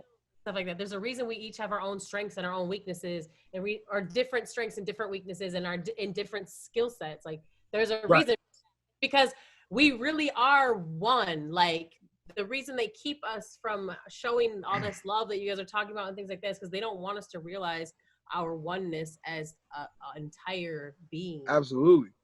Because the power of that is, we can't even talk about it on here. Yeah, it's a myth. That's a dinner table talk. If we spiritually got on one accord, like as globally, that shit would be crazy. That's family talk. That's family talk. That's family talk. Yeah, but that kind of brings me back to like one of the questions from the show. Because we work intertwined together, and we can play off one another's skills and weaknesses and strengths perfectly if we just only see that within ourselves and each other and utilize those. You know, is my mic really low, or can you guys not hear me? No, you good. You back there. You good. Sometimes, yeah, sometimes, but it's yeah. That kind of brings me to one of the questions. I don't know which one of you guys said it, but it was about false narrative, social media, and false narratives. Yeah, false narratives. Yeah, and it's surprising this is what we're talking about, but I feel like outlets like the Juice, outlets like Facebook Live, and I feel like Facebook Live is probably the most heightened right now because it gives us the real time, no cut, no stop, directed action type feel. And I feel like we, the people, have to utilize it more. We have to use platforms like this more to get the proper information out and oversaturate the waves with it. Because if we continuously allow misinformation to oversaturate our waves, we're going to continue to be misinformed. So if we take those intellects and put them on an airwave like this, and we have people like Melody who can sit behind the camera and record them talking. It's easy nowadays to record yourself and put it out there. We have to oversaturate the airwaves, not just social media, but the radio. Not just the radio, but the forums. Not just the forums, but the small discussions. Not just the small discussions, but the classrooms. From the classrooms to the streets. Like, we have to oversaturate. Right now, the media. Yeah. Remember they called the library. Our own media. Remember they used to call the library the media center. Remember that? Yeah. I never understood why they used to call it that, but now it's all the information. We know the media be lying to us. Yeah, right. So, that was you know what I mean. And that's why they changed it to the library. We just gonna be the library because the media is not true. Well, you know, we also got this thing, and I'm hoping we're on the other side of it. But like when it comes to independent media and independent entertainment and independent music, there's the false narrative of that we're no good, that our media is not as good as the main media. That we not getting money and only they're getting money. That's another thing. Like we get money too. But the thing was like, it's like we gotta take it and we gotta get them away from like the whole purposeful, well, man, who is his name? Oh, man, I ain't listening to that. No, man, I ain't looking at that. What, the Juice? The Juice? Melody Water? Who? I don't think I know her. You know, it's independent, man. Don't act like it's got to be somebody on the TV. You know what I mean? So that we got to get that narrative across that. Yeah, that's all about brand trusting. Right. And that's, I try to keep that in perspective. That's funny. Yeah. You just said that was trusting the brand. Who are you as a brand and company? That's the thing. I'm looking at it now. That was what I was talking about. That was what I was talking about. You know, like saying each other's thing. When you got a brand you trust, you always go with it. You know, a person that drink Pepsi ain't gonna just drink Coke. I don't know about that because I drink Coke and Pepsi. So. Well, you a hybrid. Any Pepsi drinker I know despises Coke. You a hybrid. That's because you over there in the East Coast where y'all call it what, soda? It's the soda. Yeah, it's soda. Yeah, it is a soda. Yeah, I just love soda. That's it. I need to stop drinking it. Don't start. It's a soda. I came to New York and got cussed out. What's a pop? I'm like, a pop. We call it pop. Right. It's a soda. Soda, man. No, soda is club water. Club soda. That's soda. But yeah, like if we start oversaturating with our own narrative, who cares if it's independent? That's the thing also too. Like when you're trying to put out a narrative that is the truth on a lot of social media platforms now, particularly Facebook, like they try to censor that. You know what I'm saying? Like they hit you with these little flags saying, "Oh, it doesn't meet our community standards," and or they'll just block your whole entire post. And that's the thing now, because they know a lot of people are starting to wake up, so they don't want people putting the truth out there. They want to keep putting people out there with the negative, you know, the negative narratives and all that stuff like that to keep people confused, keep people in the dark. You know what I'm saying? Or misinformed. So we not Facebook friends, but I've been looking for a person of color that's an IT tech so we can get our own app. That would be and dope. we can have our own outlet to where we can exchange business and ideas and strategize amongst ourselves without having to be censored on the things that are true for us to really like I said, unlearn the things that we know and relearn the proper knowledge, because no matter what we do, the media is always going to feed us bull. The CIA is always going to have their hands in our entertainment industry. There's always going to be things, deep state always going to have their own personal agenda. It's always going to be something that we're going to have to face against. And in order for us to face against it, we got to be able to be uncensored and able to communicate properly. Absolutely. And not worry about hurting somebody's feelings or disrespecting somebody else, because if we're speaking amongst black people for black people like BET's supposed to be, then we can start changing our own narrative. I hate to say it, but BET has not been for black people in a very long time. I said it's supposed to be. What it's supposed to be. Since like 88, maybe? Since all my life. Since whenever they took Donnie Simpson off the air 88, on BET. 88. Whenever I think the same people that own BET own MTV as well. So I think like the moment they took, it's actually a black man that owns BET right now. Oh, yeah? Oh, yeah, he just actually demanded that we ask for reparations. So when I look at things like Byron, what was his name? Byron Allen, right? Because I did a little deeper study on him, and I just heard Damon Dash say his name on another rant, what he does. Yeah. So then I looked into it. No, I mean, but I was like, yo, so Byron Allen, he grabbed, you know, in your local area, you can rent studio, you know, TV studio, like at the news station. And so that's all he did. He rented that. And then what he did is he paid for the producers. That's the people that run the camera or whatever the case is. He broadcasted his show. He did that a long time ago. And that's the independent network. That's all we're doing now. So since I learned that, I was like, well, we just like this, I line with Melody, and this, I mean, I've done all sorts of blogs and magazines and radio from FM to TV, but I line with Melody because she had a solid product. I could see the branding, I can see it. You know what I mean? It's a trusted face.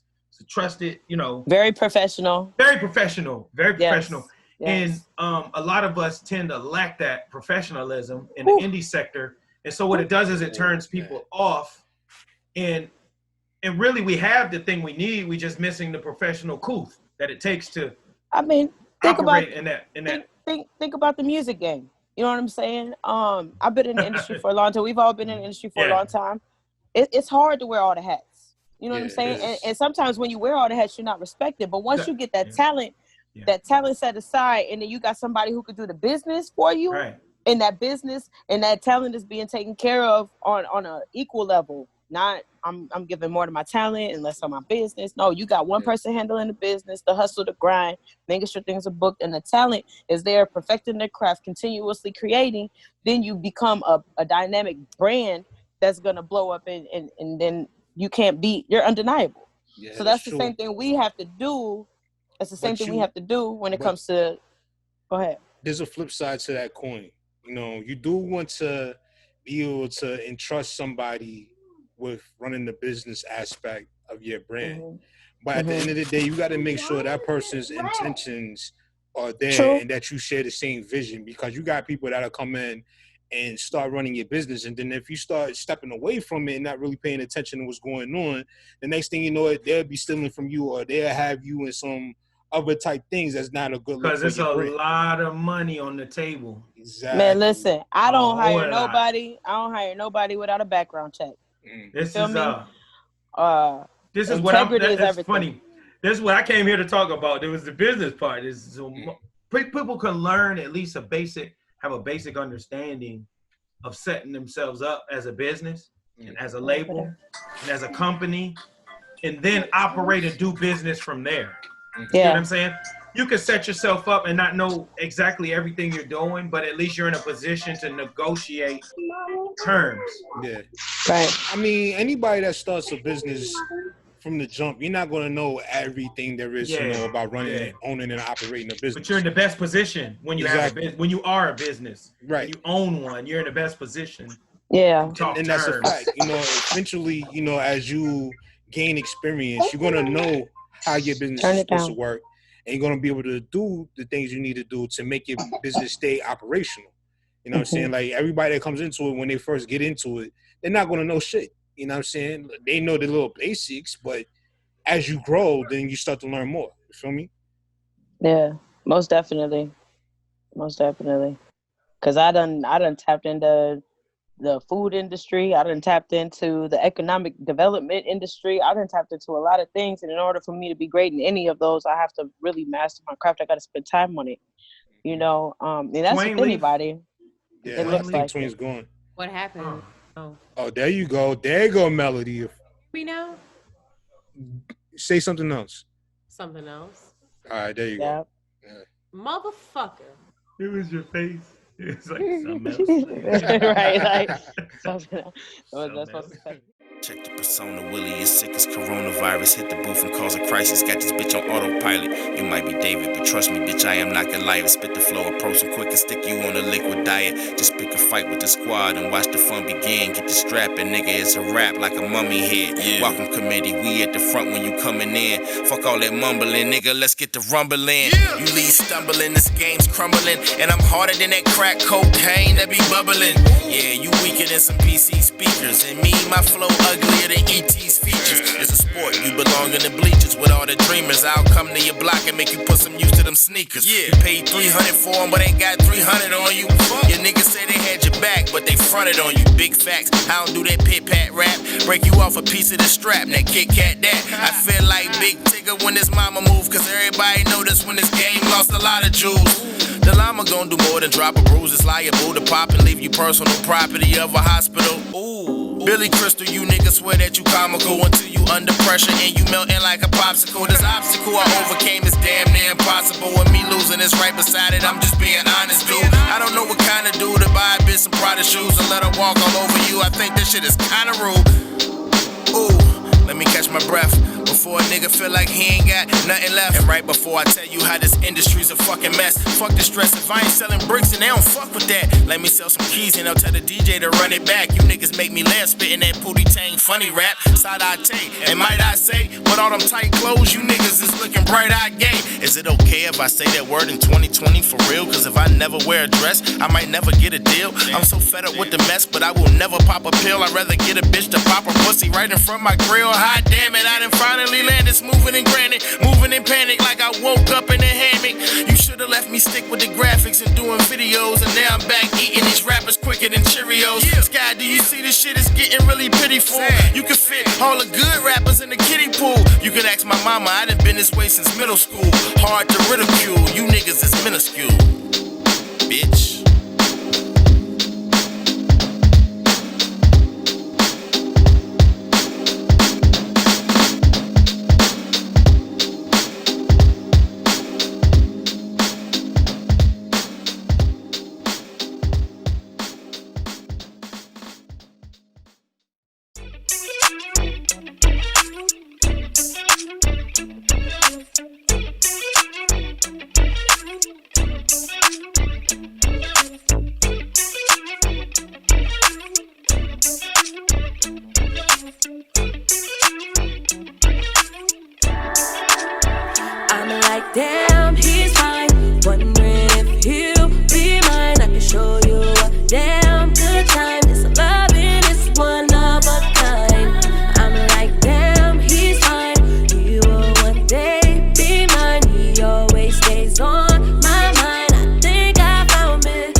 rocks on the side.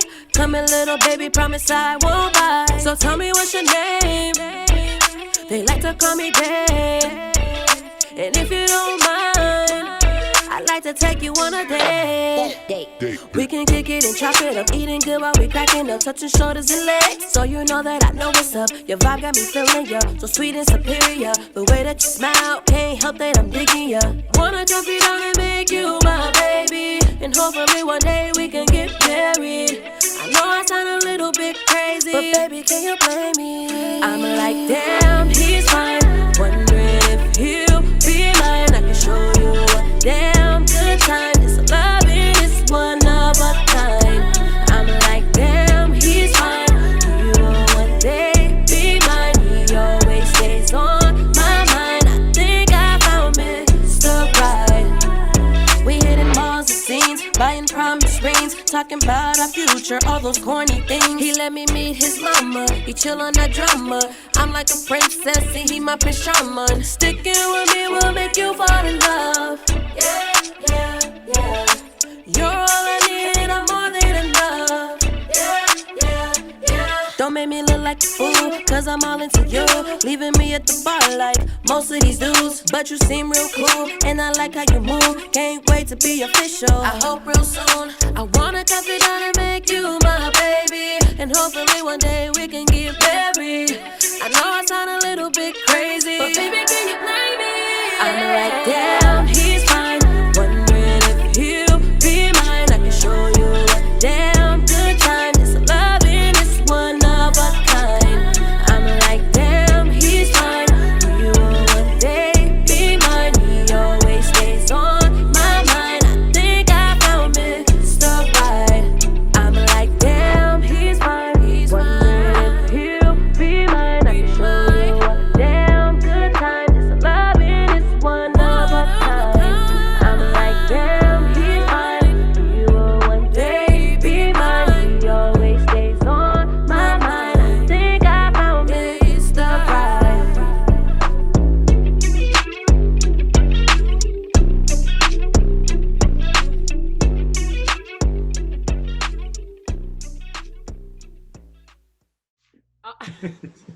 Right. Twain look like somebody uncle don't know how to work a cell phone. Over here, like, Look. now you got two screens, bro. Twice, y'all. He joined twice. Really? Twice. Really? I Twice. was gonna say he look like somebody uncle. Oh, he missing a cigarette hanging out his mouth. I don't know what to do.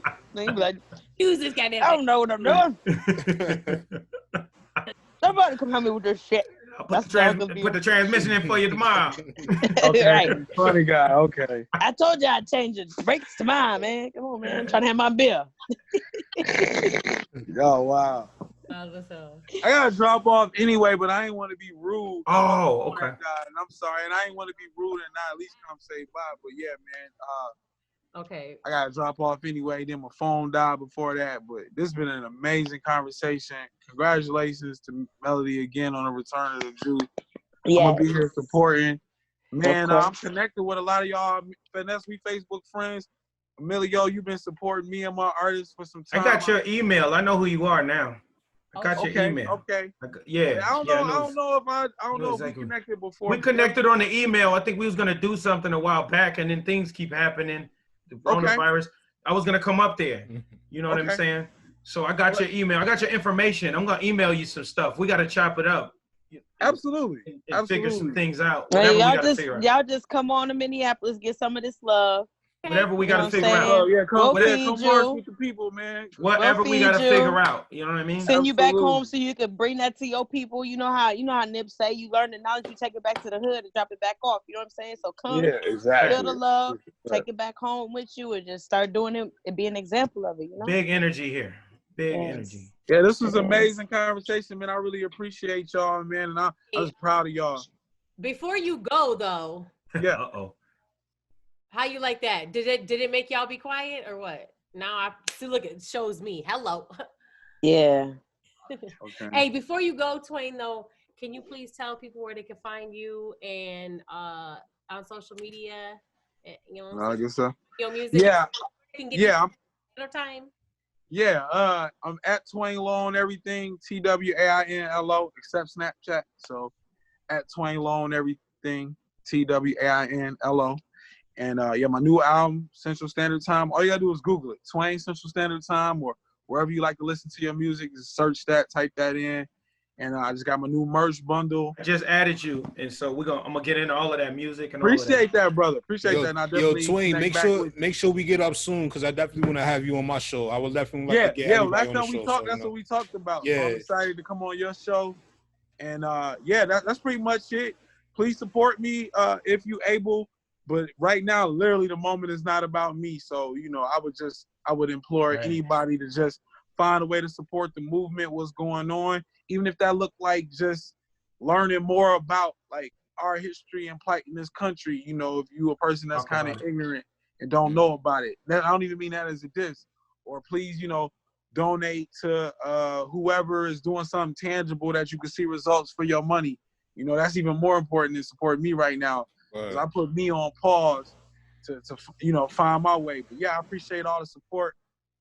You know, I love and respect you, Melody, and much love and respect to the rest of y'all as well. This has been an honor and a privilege, for real. Awesome. So much for coming. I super appreciate you and all the love that you show all the time, and also all the love that you showing tonight. So thank you. Yay. You guys No doubt. and go follow him everywhere. Yes. Yeah, man, y'all go ahead and be great. Y'all go and be great out there. Yeah, you. All right, TWAIN, you be safe, brother. Be safe. You too. Y'all be safe. All right, Started to get into Kilo Mo's, and actually, oddly enough, you and TWAIN had topics that kind of went hand in hand. So I already started to talk about that, but go ahead and continue with what you were saying, Kilo. I don't even remember where I was, but I mean, we were really just talking about business. Yeah, business in general and business music-wise. I'm the owner of OMG Entertainment. It's OMG Entertainment is a full stack record label. That's pretty much, I want to talk about music business for the new decade. And it not necessarily been defined because nobody really knows what that means. You know, if y'all think about last year, they passed the Music Modernization Act. So moving forward, and a lot of things went into that legislation, and they haven't put them quite in effect yet, but it affects all of us as creators, musicians. And so my deal is like talking about really, it's just making sure that, you know, artists, whether you're gonna be an artist or call yourself an artist, whether you're gonna own a label or call yourself a label, you want to at least have a business, you know, and when you have a business, it's just some things you want to look into. Just these are good jewels if you don't already know. If you already know, it's all good. But you know, get a publishing company. And this is for everybody out there that's listening. This is for everybody. It don't matter if you're a podcaster, radio, whatever the case. My company, OMG Entertainment, we bought a digital radio station. We on Nation, we on radio. We bought that. I bought it from a lady in New York, matter of fact.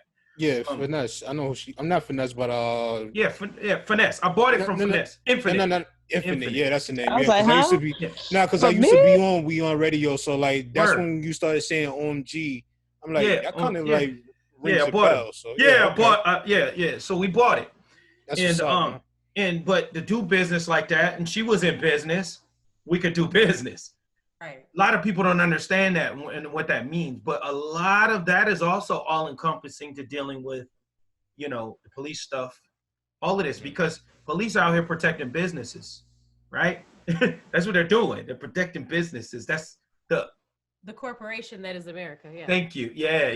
I didn't want to do all of that. I didn't want to go into that. I say it all the time. I say, America is one of the biggest, if not the biggest corporation in the whole entire world. So that's the corporate minions or whatever. So, but when you got a corporation and you got your things put together properly, like a publishing company, like making sure your music is registered. This is artists, and don't be lazy on it because they do that later. No, you do it now. You do it first. You understand? And so you could claim your music. And then it's an asset piece that gives your company net worth, right? Because you're filing it on your taxes, you're bringing it. I don't care if it's 1 penny. I mean, people are still arguing if streaming is worth it. Look, I don't know, but we're here, and that's what we're doing. You see what I'm saying? See how that conversation go away? That's what we're see. that's because you got the dinosaurs, and I don't mean to be disrespectful or nothing like that, but you got the dinosaurs in radio and the music business that don't want to see the change because you know the change is going to affect what they're doing.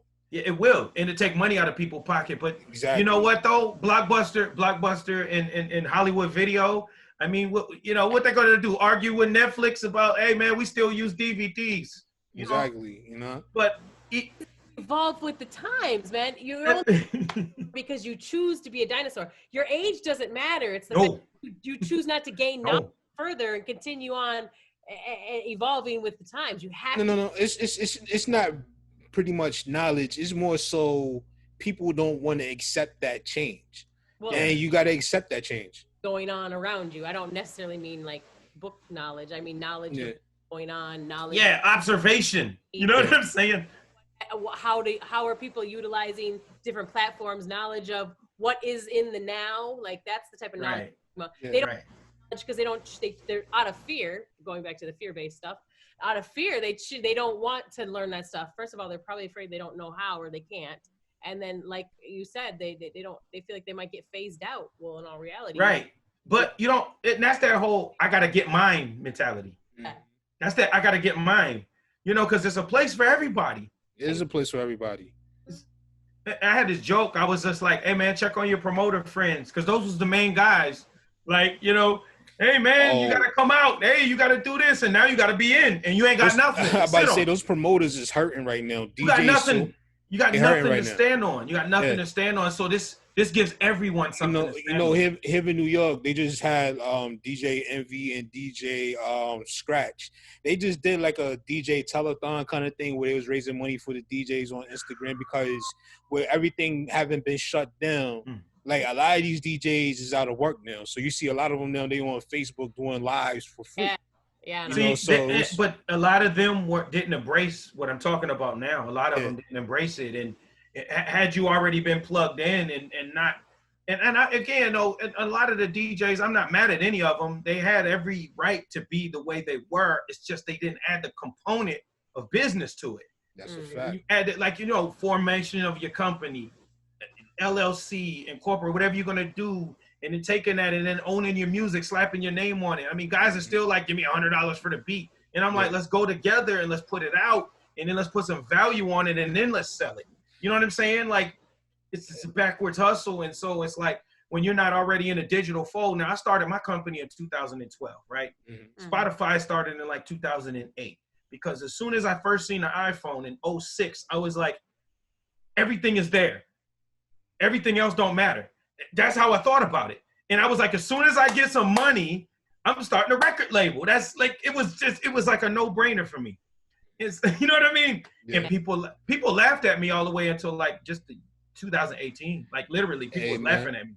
People laughed at me when I told them I wanted to start a radio station. It was like, yo, you ain't got the personality for that shit. Right. So I'm like, look where I'm at right now, though. Yeah, look at this. This works. This is beautiful. And Melody is a real personality. I don't know. I just believe in her like that. She's like a real personality when it comes to the indie. Peace and positive vibes.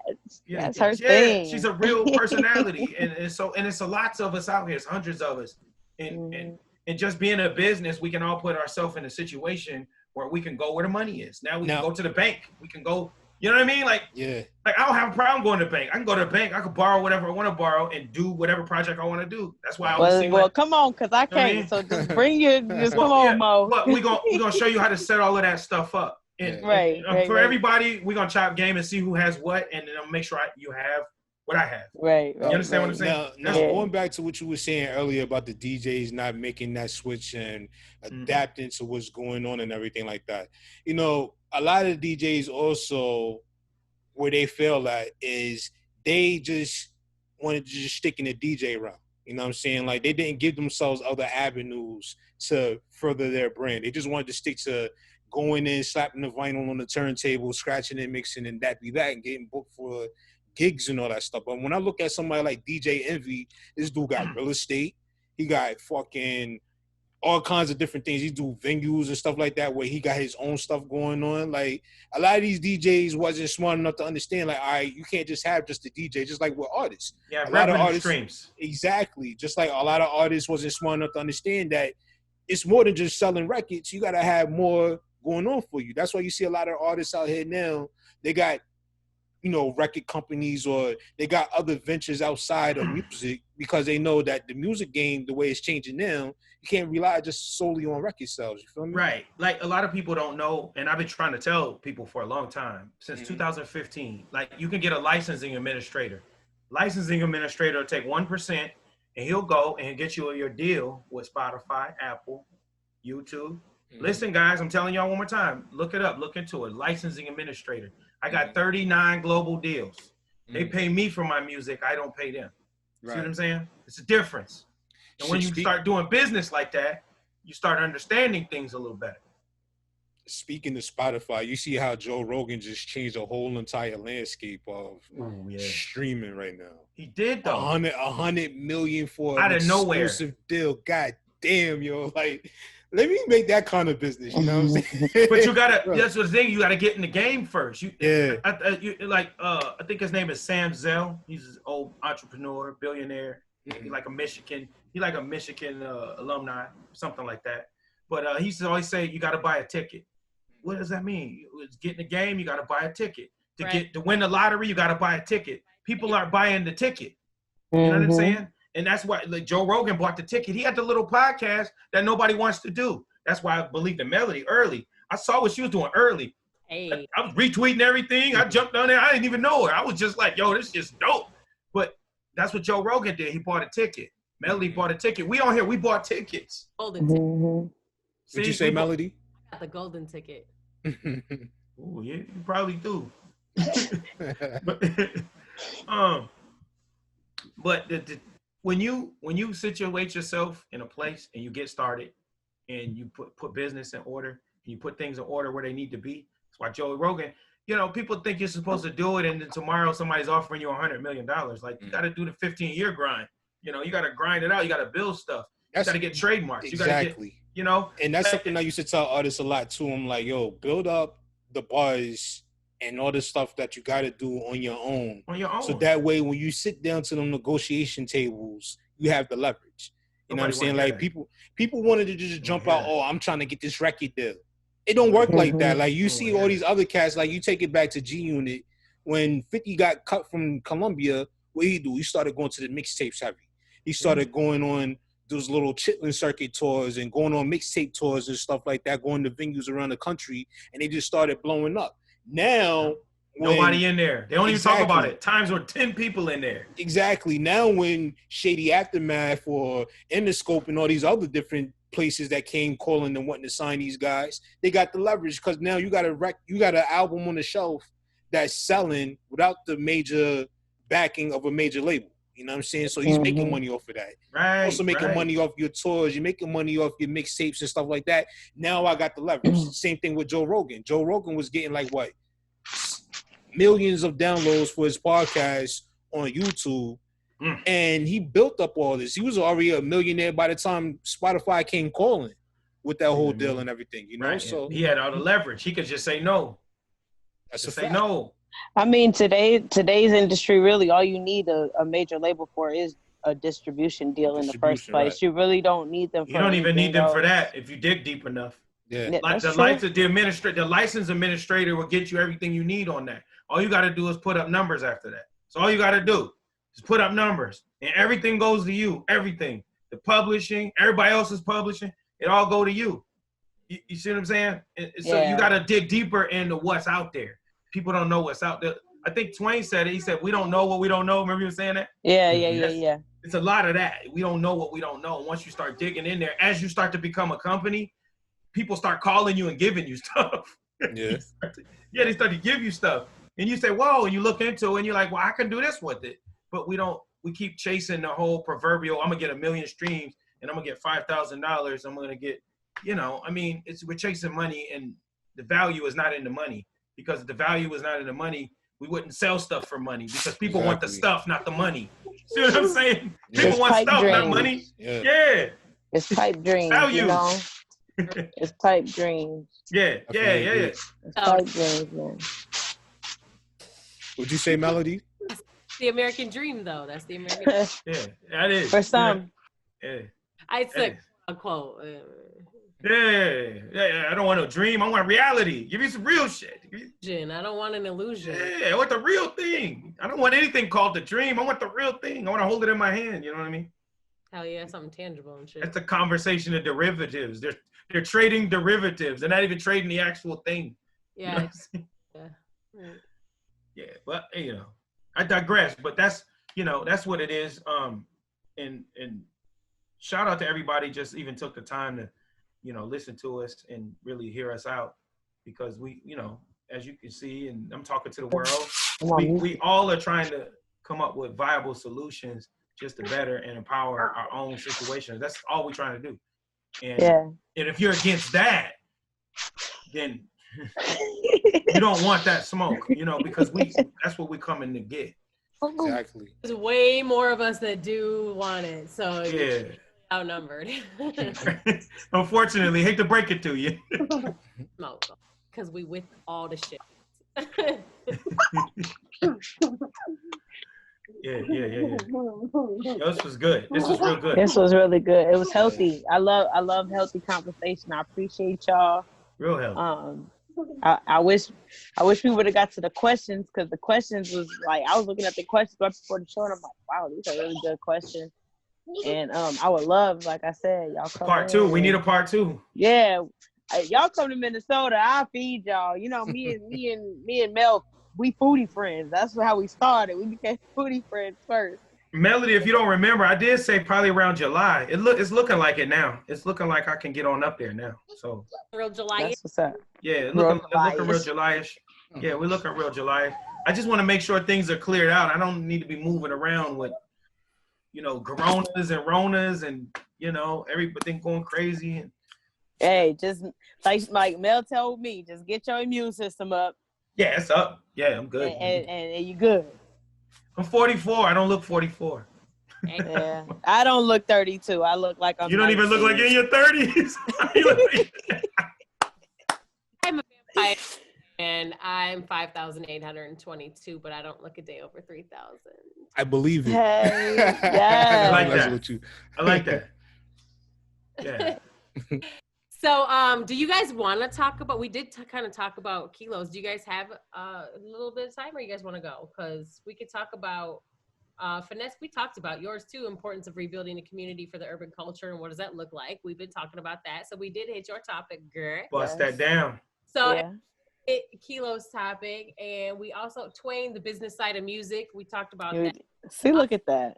The effects of social media and false narratives have on society. We talked about that. Talked a little bit about that, but do you guys want to touch any base on that? Does anyone have anything they would like to add to that, or anything? This is one thing I do want to say.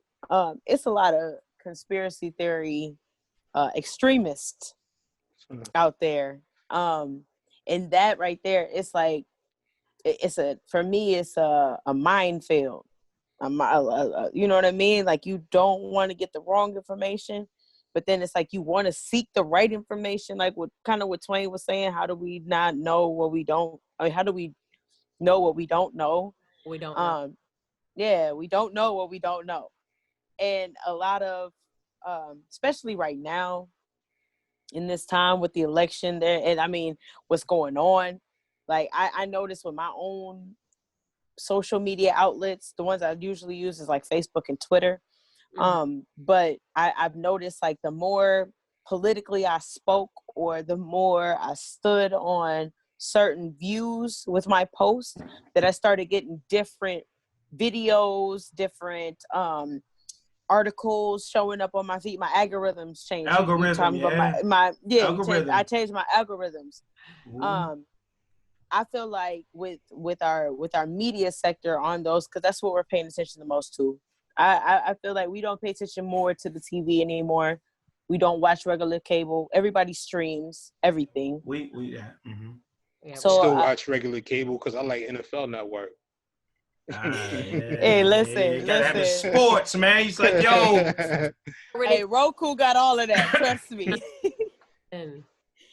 Roku got all of that. But what I was getting to is what we was talking about is changing the narrative, what that looks like, and how can it affect our community. And it's just, like I said, oversaturating the right information by becoming experts at certain subjects.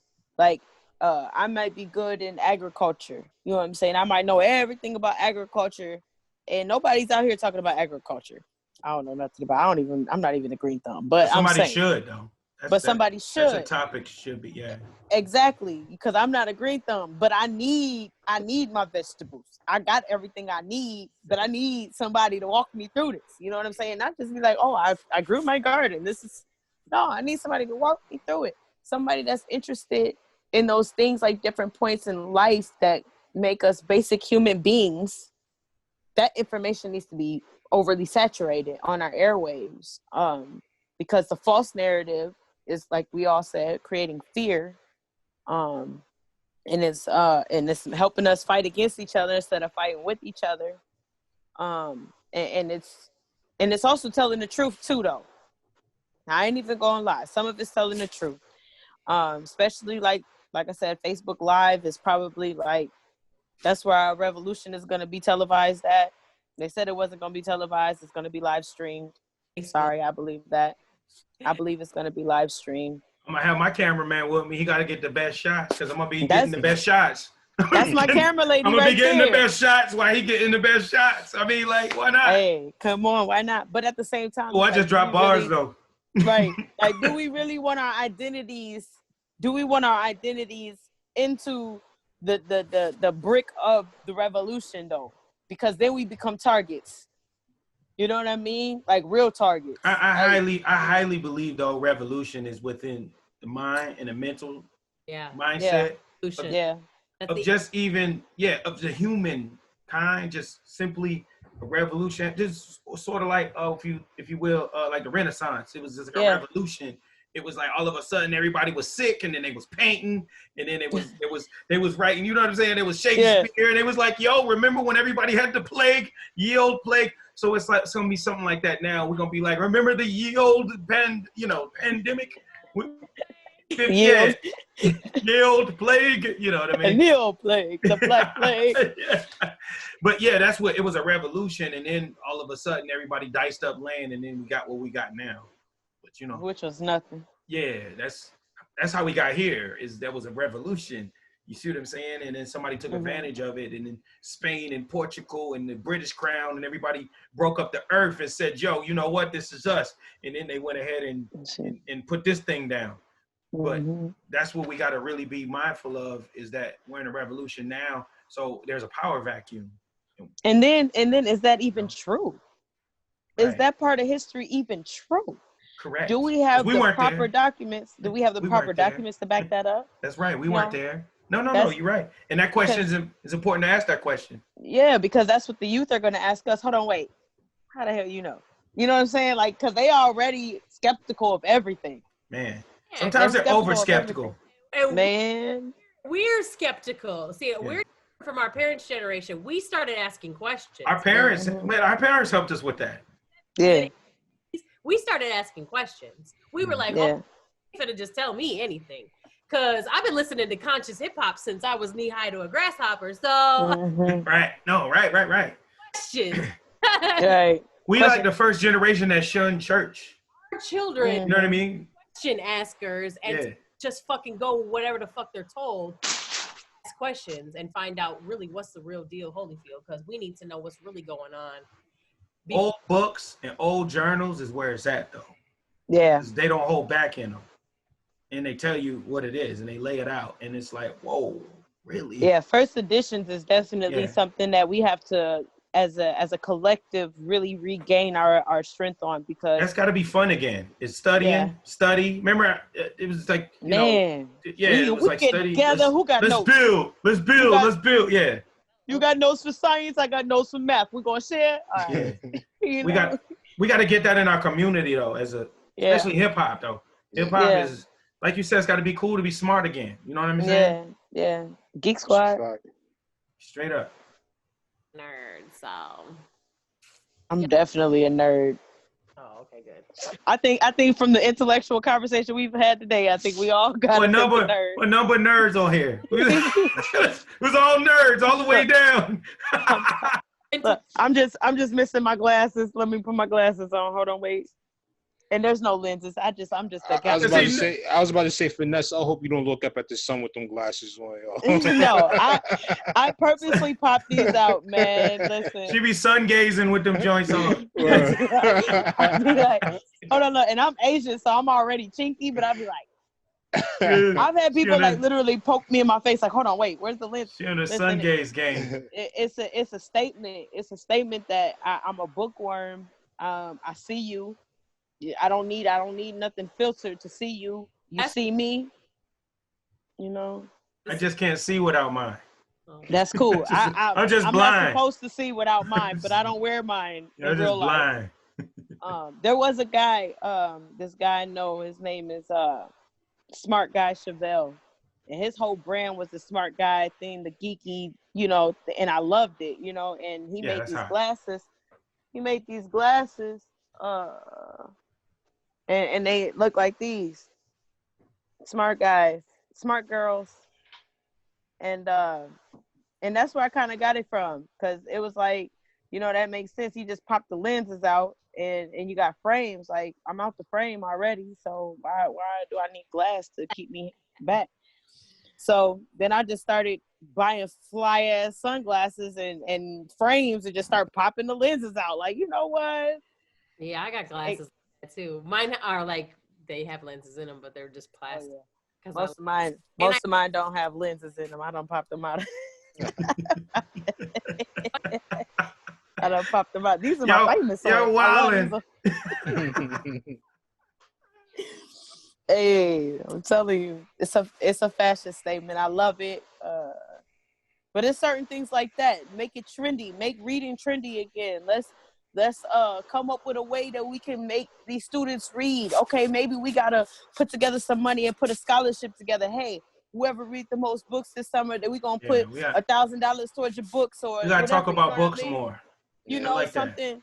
You know, putting it in place where it's fun again. I really like these kids ain't. My daughter just told me she's in kindergarten talking about some school boring. Yeah. I'm like, what? But you know, the thing that's is, the system failing her though. I wouldn't say it's the system failing her. Maybe that it's just boring to her because it's not catching up to her intellectual. Yeah. You know what though? That's what's funny. But I was like that. You know what I mean? It was boring. It wasn't enough. Yeah. But that's what I mean by the system failing her. They don't offer enough. It's not tapping. It's not tapping into her. Yeah, it's not challenging enough. You know what I mean? Like, you know, they're not challenging the kids to a point where, you know, it's the same old rigmarole, you know, sit down, repetition. Mm-hmm. You know. But and I have to say that also has to do a lot with the teachers that are very low funded. Yeah. I'm not mad at them. I've been a teacher. I taught. I'm not mad at them, and I know some teachers that take matters into their own hands and they write their own curriculum, and then they get the permission to apply it.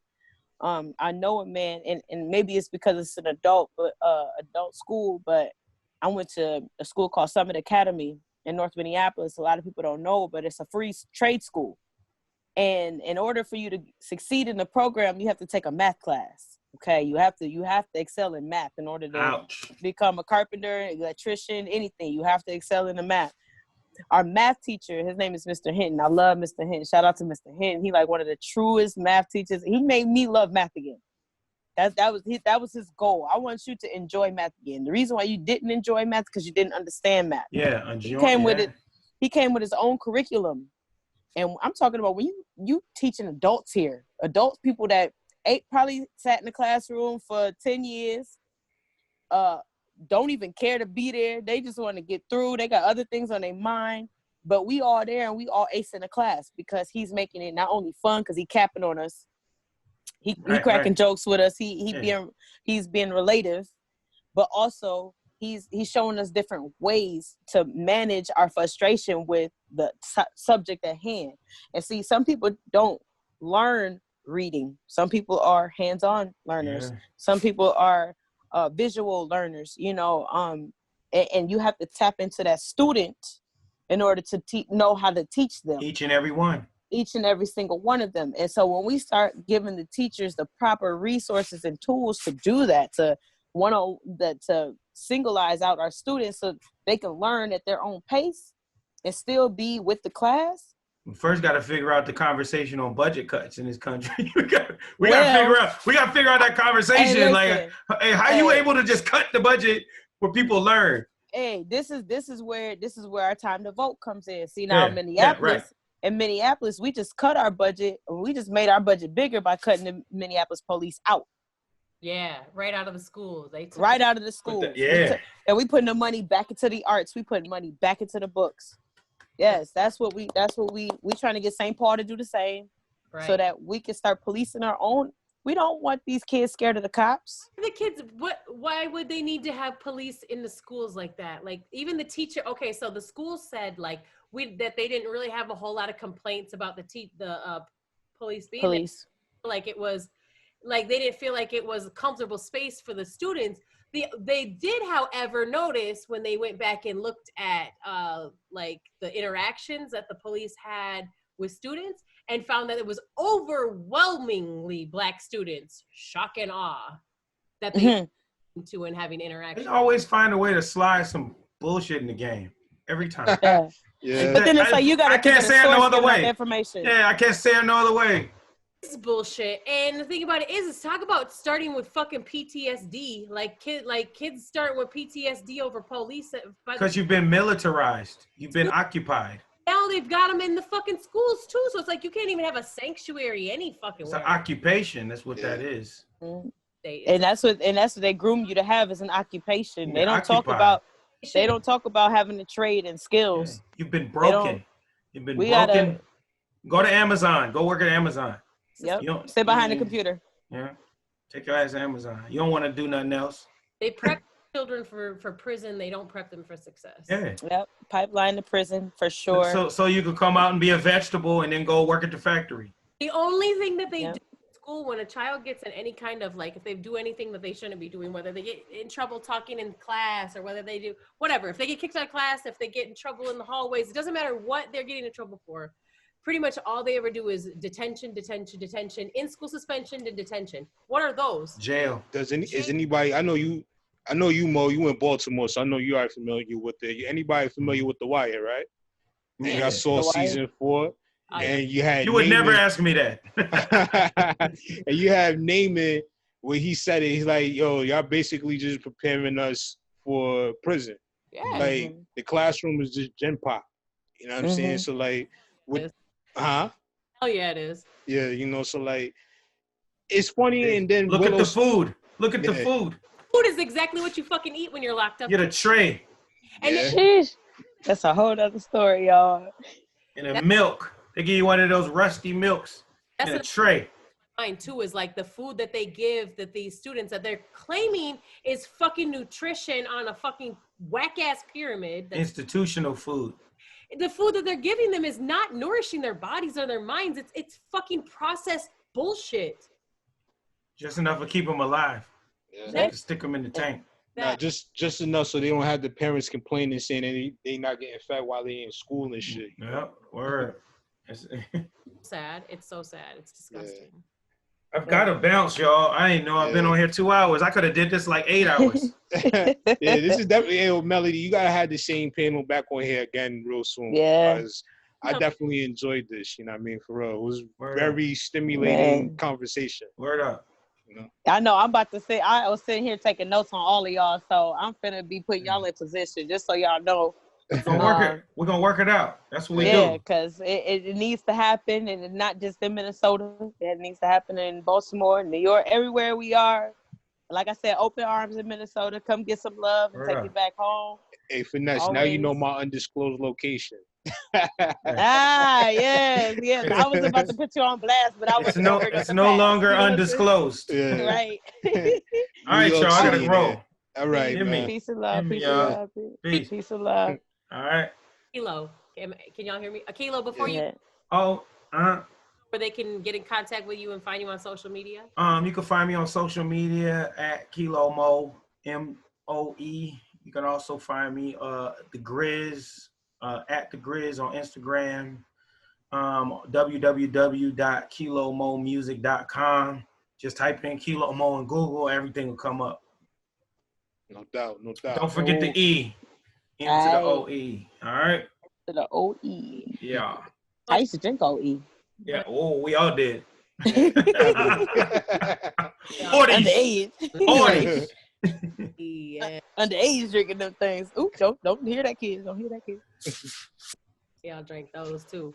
I know y'all drank those too. Remember the St. Ives? Yeah. Mm-hmm. Yeah. For sure. When it was $1.50. Oh my God. It was $1.50. Fuckers will get you fucked up. That's a fact. Two of them. We're going to fight somebody. They ain't call it liquid crack in the bottle for no reason. Yeah, right. We're going to fight somebody. Yo, okay, man. Peace and love, Mo. So thank you so much, Kilo, for coming. Always. Appreciate you. Mad love at all times. All right.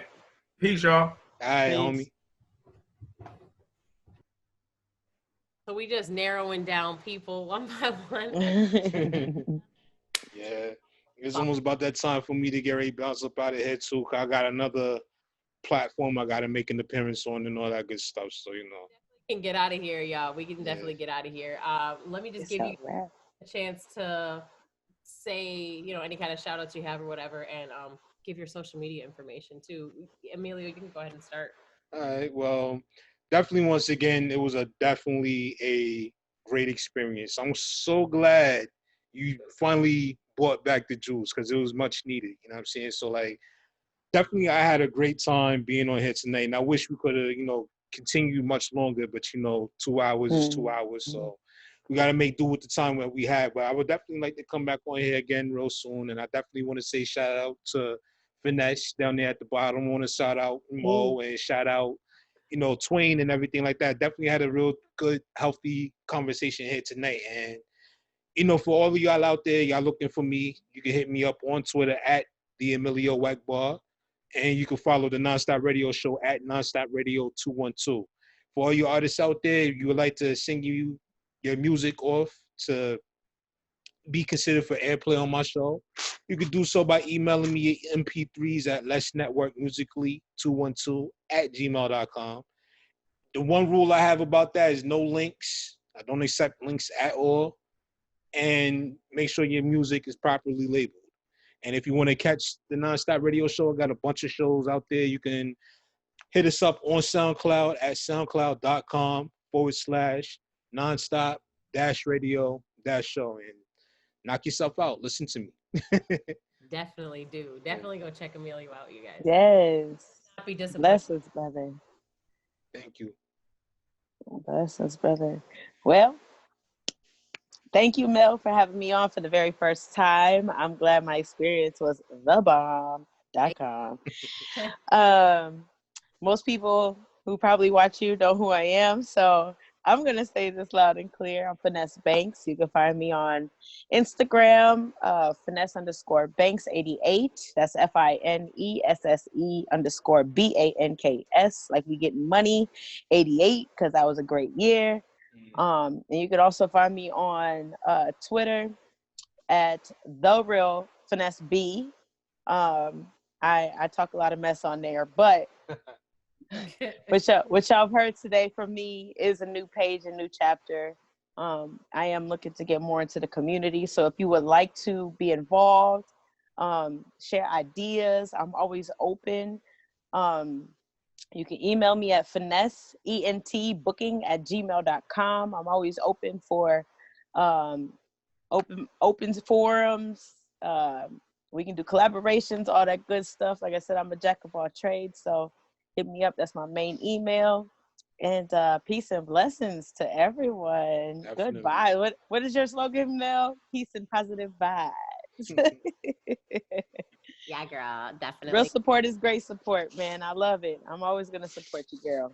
Thank you. Yeah, Finesse, definitely hit me up because I want to get you on the show too. So definitely hit me up. I'm down. Melody, you definitely know you coming back soon. So, you know, we got to continue this dialogue because I think we started something here tonight. I think it's something that's going to be a long running thing. You know what I'm saying? I don't think this is just going to be a temporary thing. I think what we did tonight is definitely going to set the bar for a lot of different platforms going forward. You know what I mean? I mean that from the heart.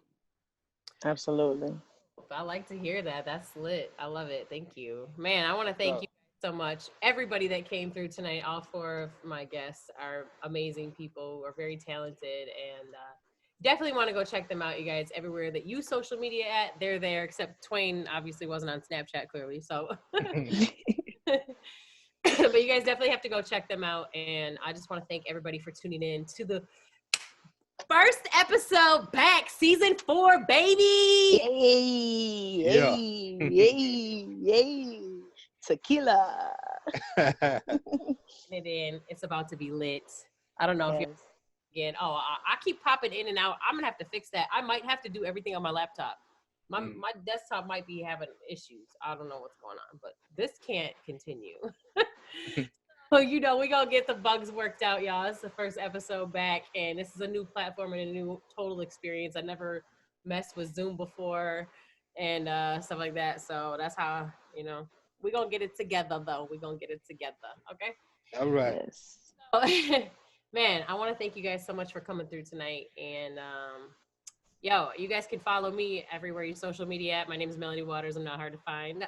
IAmMelodyWaters on Twitter, Instagram, and also on Facebook. And you can follow me on Snapchat at Melody's Closet.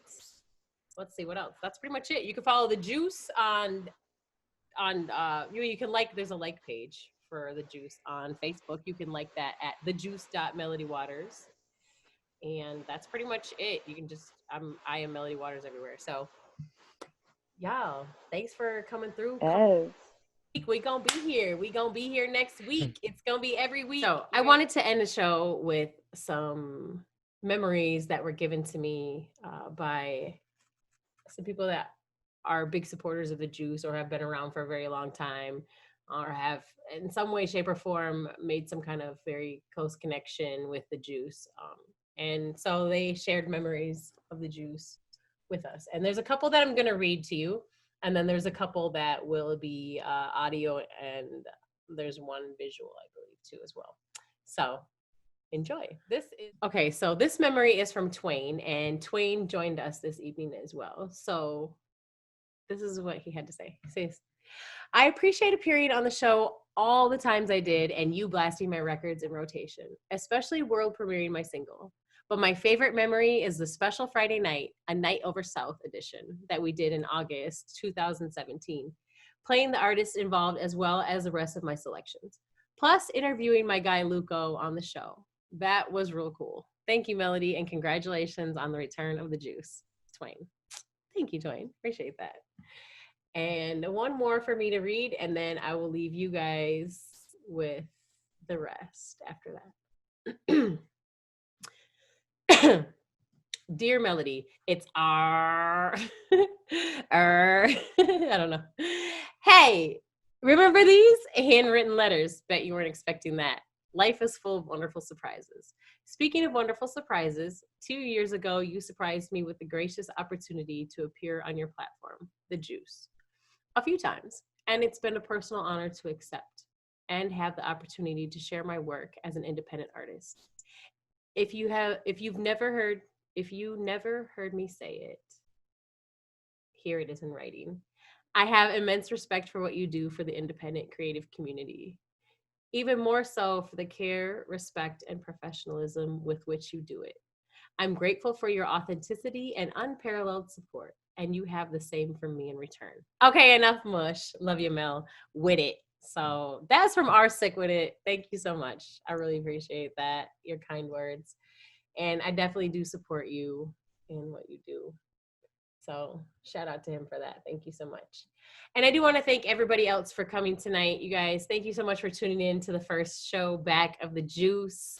It's been dope, and I'm really excited to be back. And I just want to thank everyone for all the support and for just constantly pushing me to be my best me. And thank you. You guys are the best ever. And my supporters are the shit. So welcome back to the Juice, y'all. Let's get it. It's about to be lit. And all I can say is this is about love. This is about respect. This is about positive vibes. This is about support. This is about just honoring one another, uplifting one another, empowering one another.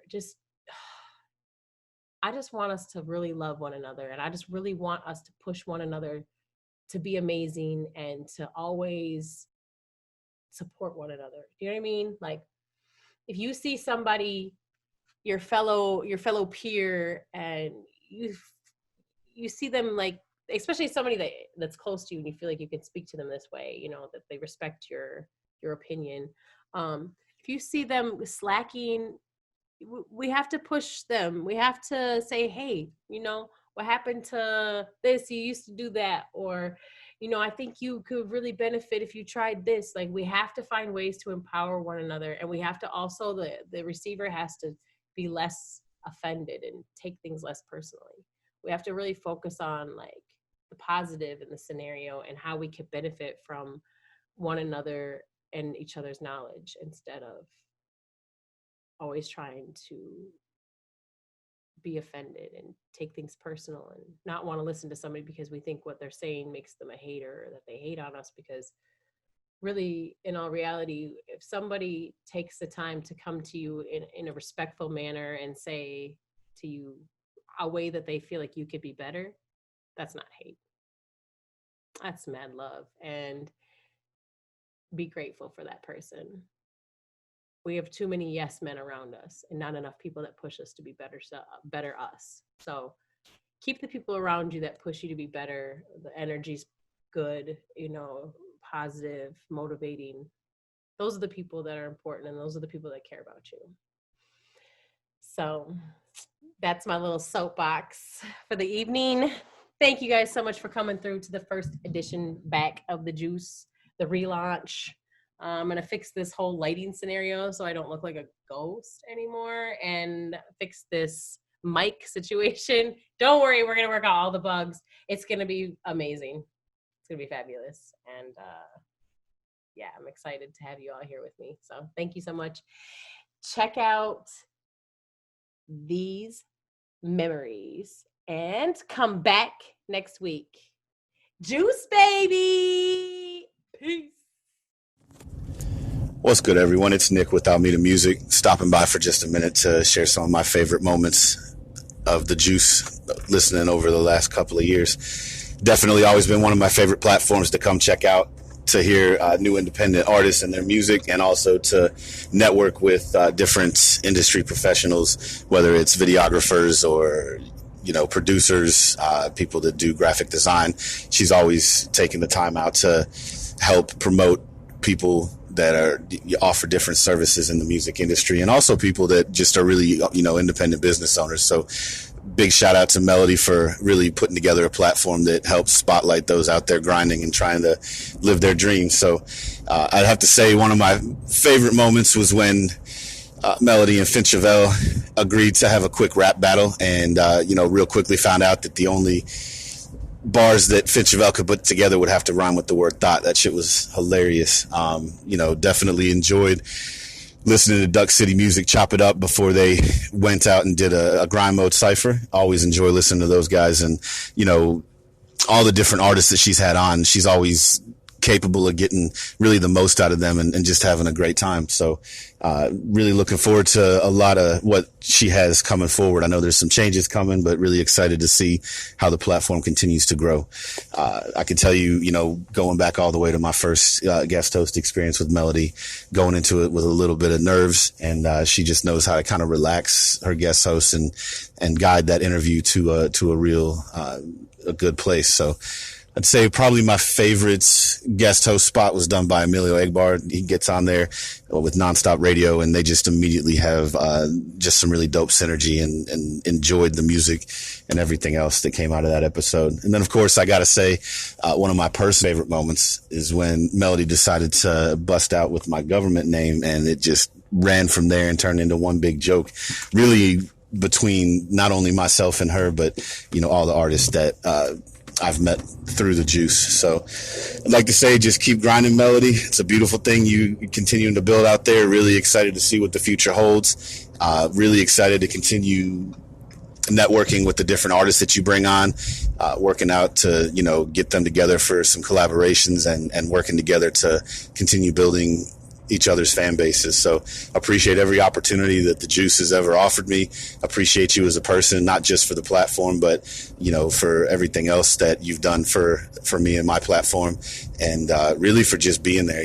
Melody's somebody that she's great at talking on the radio, but she can also offer you some good advice in your personal life. So to everybody out there that's a new listener, make sure that you continue to tune in after this episode. And for everybody that's been rocking since the start, keep hanging around. There's nothing but glory coming. Melody, keep it up. Do your best. And it's always been a good time. Looking forward to more. Peace. Yo, this is CEO of OMG Entertainment, Kilo Mo. I'm also known as the artist Kilo Mo.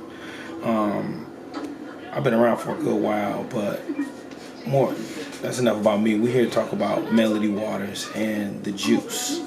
I met Melody probably about four years ago. It was right around the time I was transitioning to Nashville, and I don't know how I bumped into Melody, but nonetheless, we bumped into each other, and 4 years later, and maybe like 3 shows. It's been 3 shows by now. Yep, 3 shows.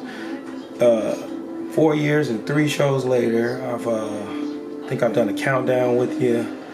I've also done an interview. I sent a couple artists your way, a couple of my artists. And one time we did an interview, and I was actually driving back to Baltimore with my family. We did it over the phone, and we did a countdown. We got a lot of stuff done that day. And I think it was like a 9-hour ride. 2 of those hours we did an interview, so she got me through my ride all the way to Baltimore. But straight like that, the Juice is where it's at. Juice, baby. Yo, what up, good people? It's your boy, EMillio EgBar. We back in the house once again here tonight. Definitely want to say thank you to each and every one of you out there who's tuned in and listening right now.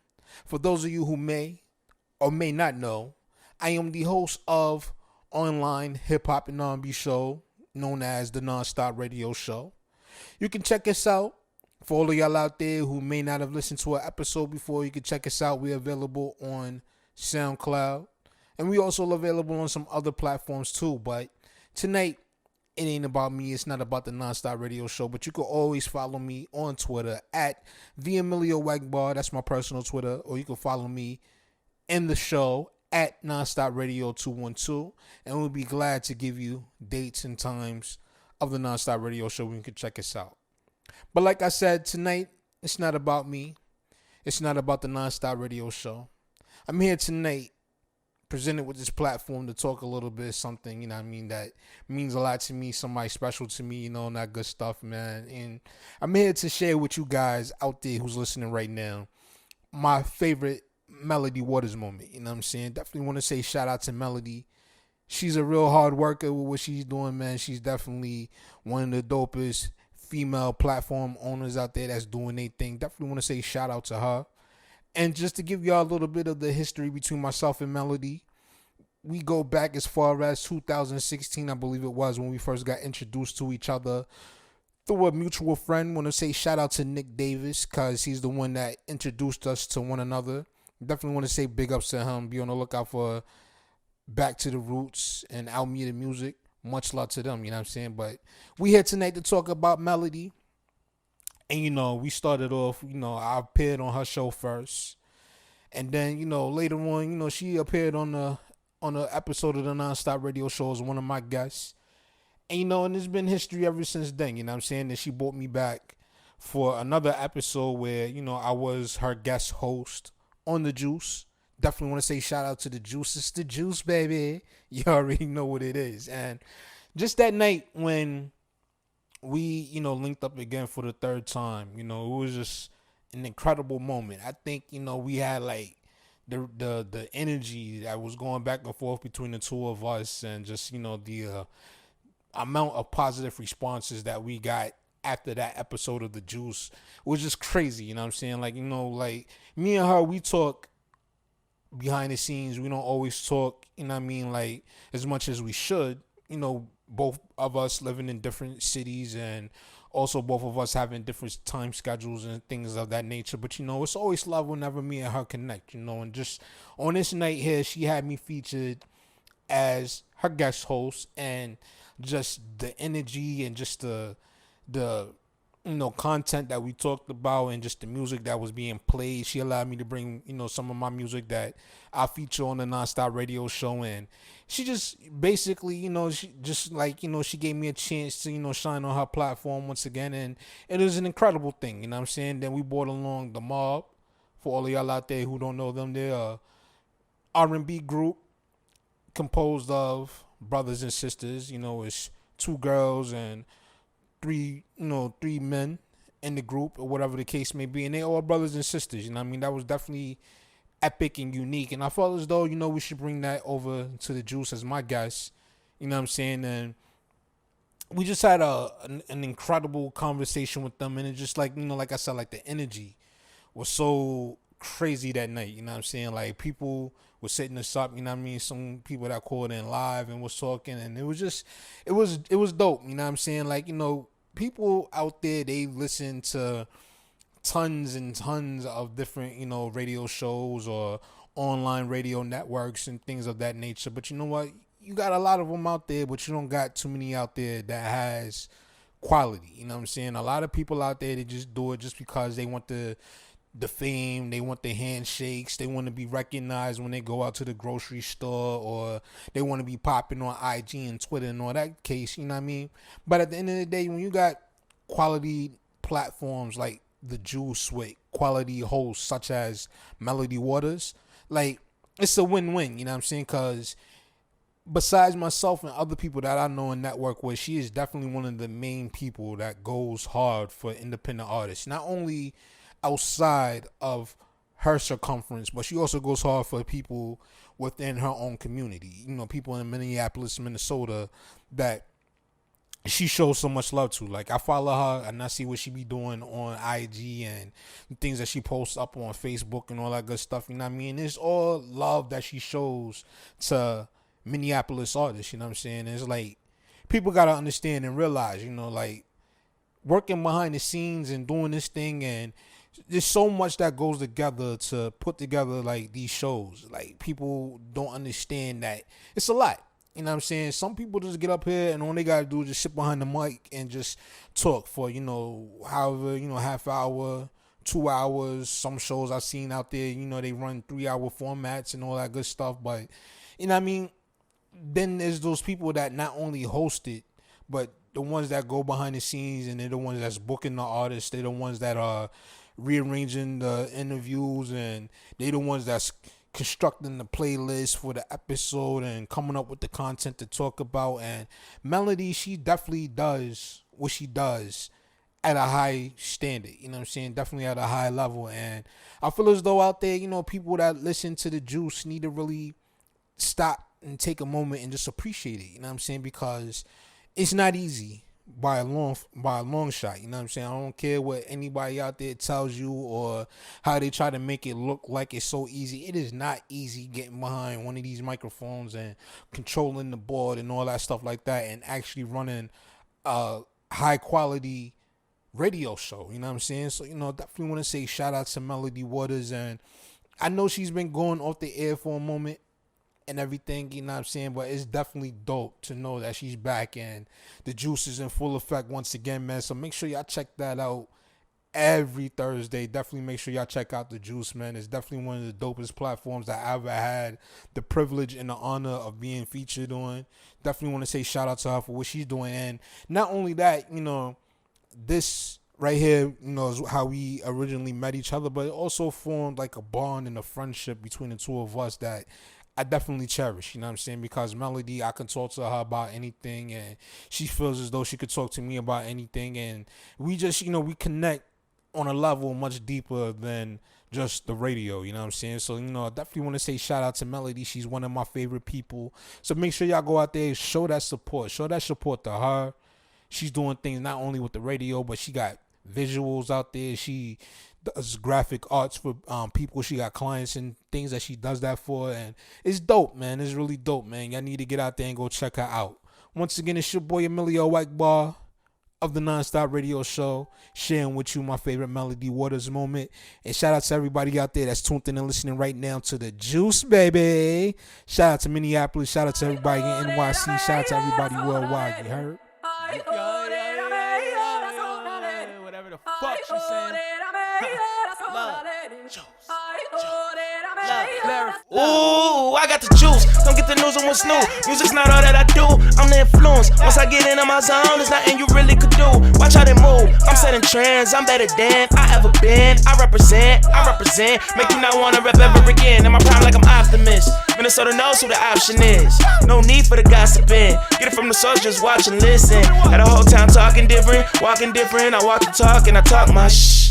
Keep quiet when I'm talking kids. I'm the God and God forbid you interrupt me. I cover blasphemy, my sinners trust me. Then it's back to cheese, one then it's just me. And all my hooligans flush on my flesh, drink my blood like it's juice and gin. We're a family now, tie shoes and Timbs. It's a family meeting, try to attend. I'm a superhuman, I got super strength, I got super make you lose your shit now. I got the juice, come get the news on what's new. Music's not all that I do, I'm the influence. Once I get into my zone, there's nothing you really could do.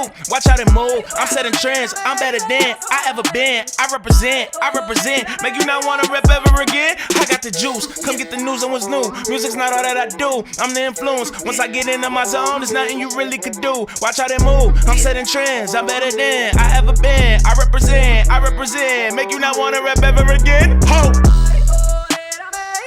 Juice. Juice. Yeah. Juice. Make you not wanna rap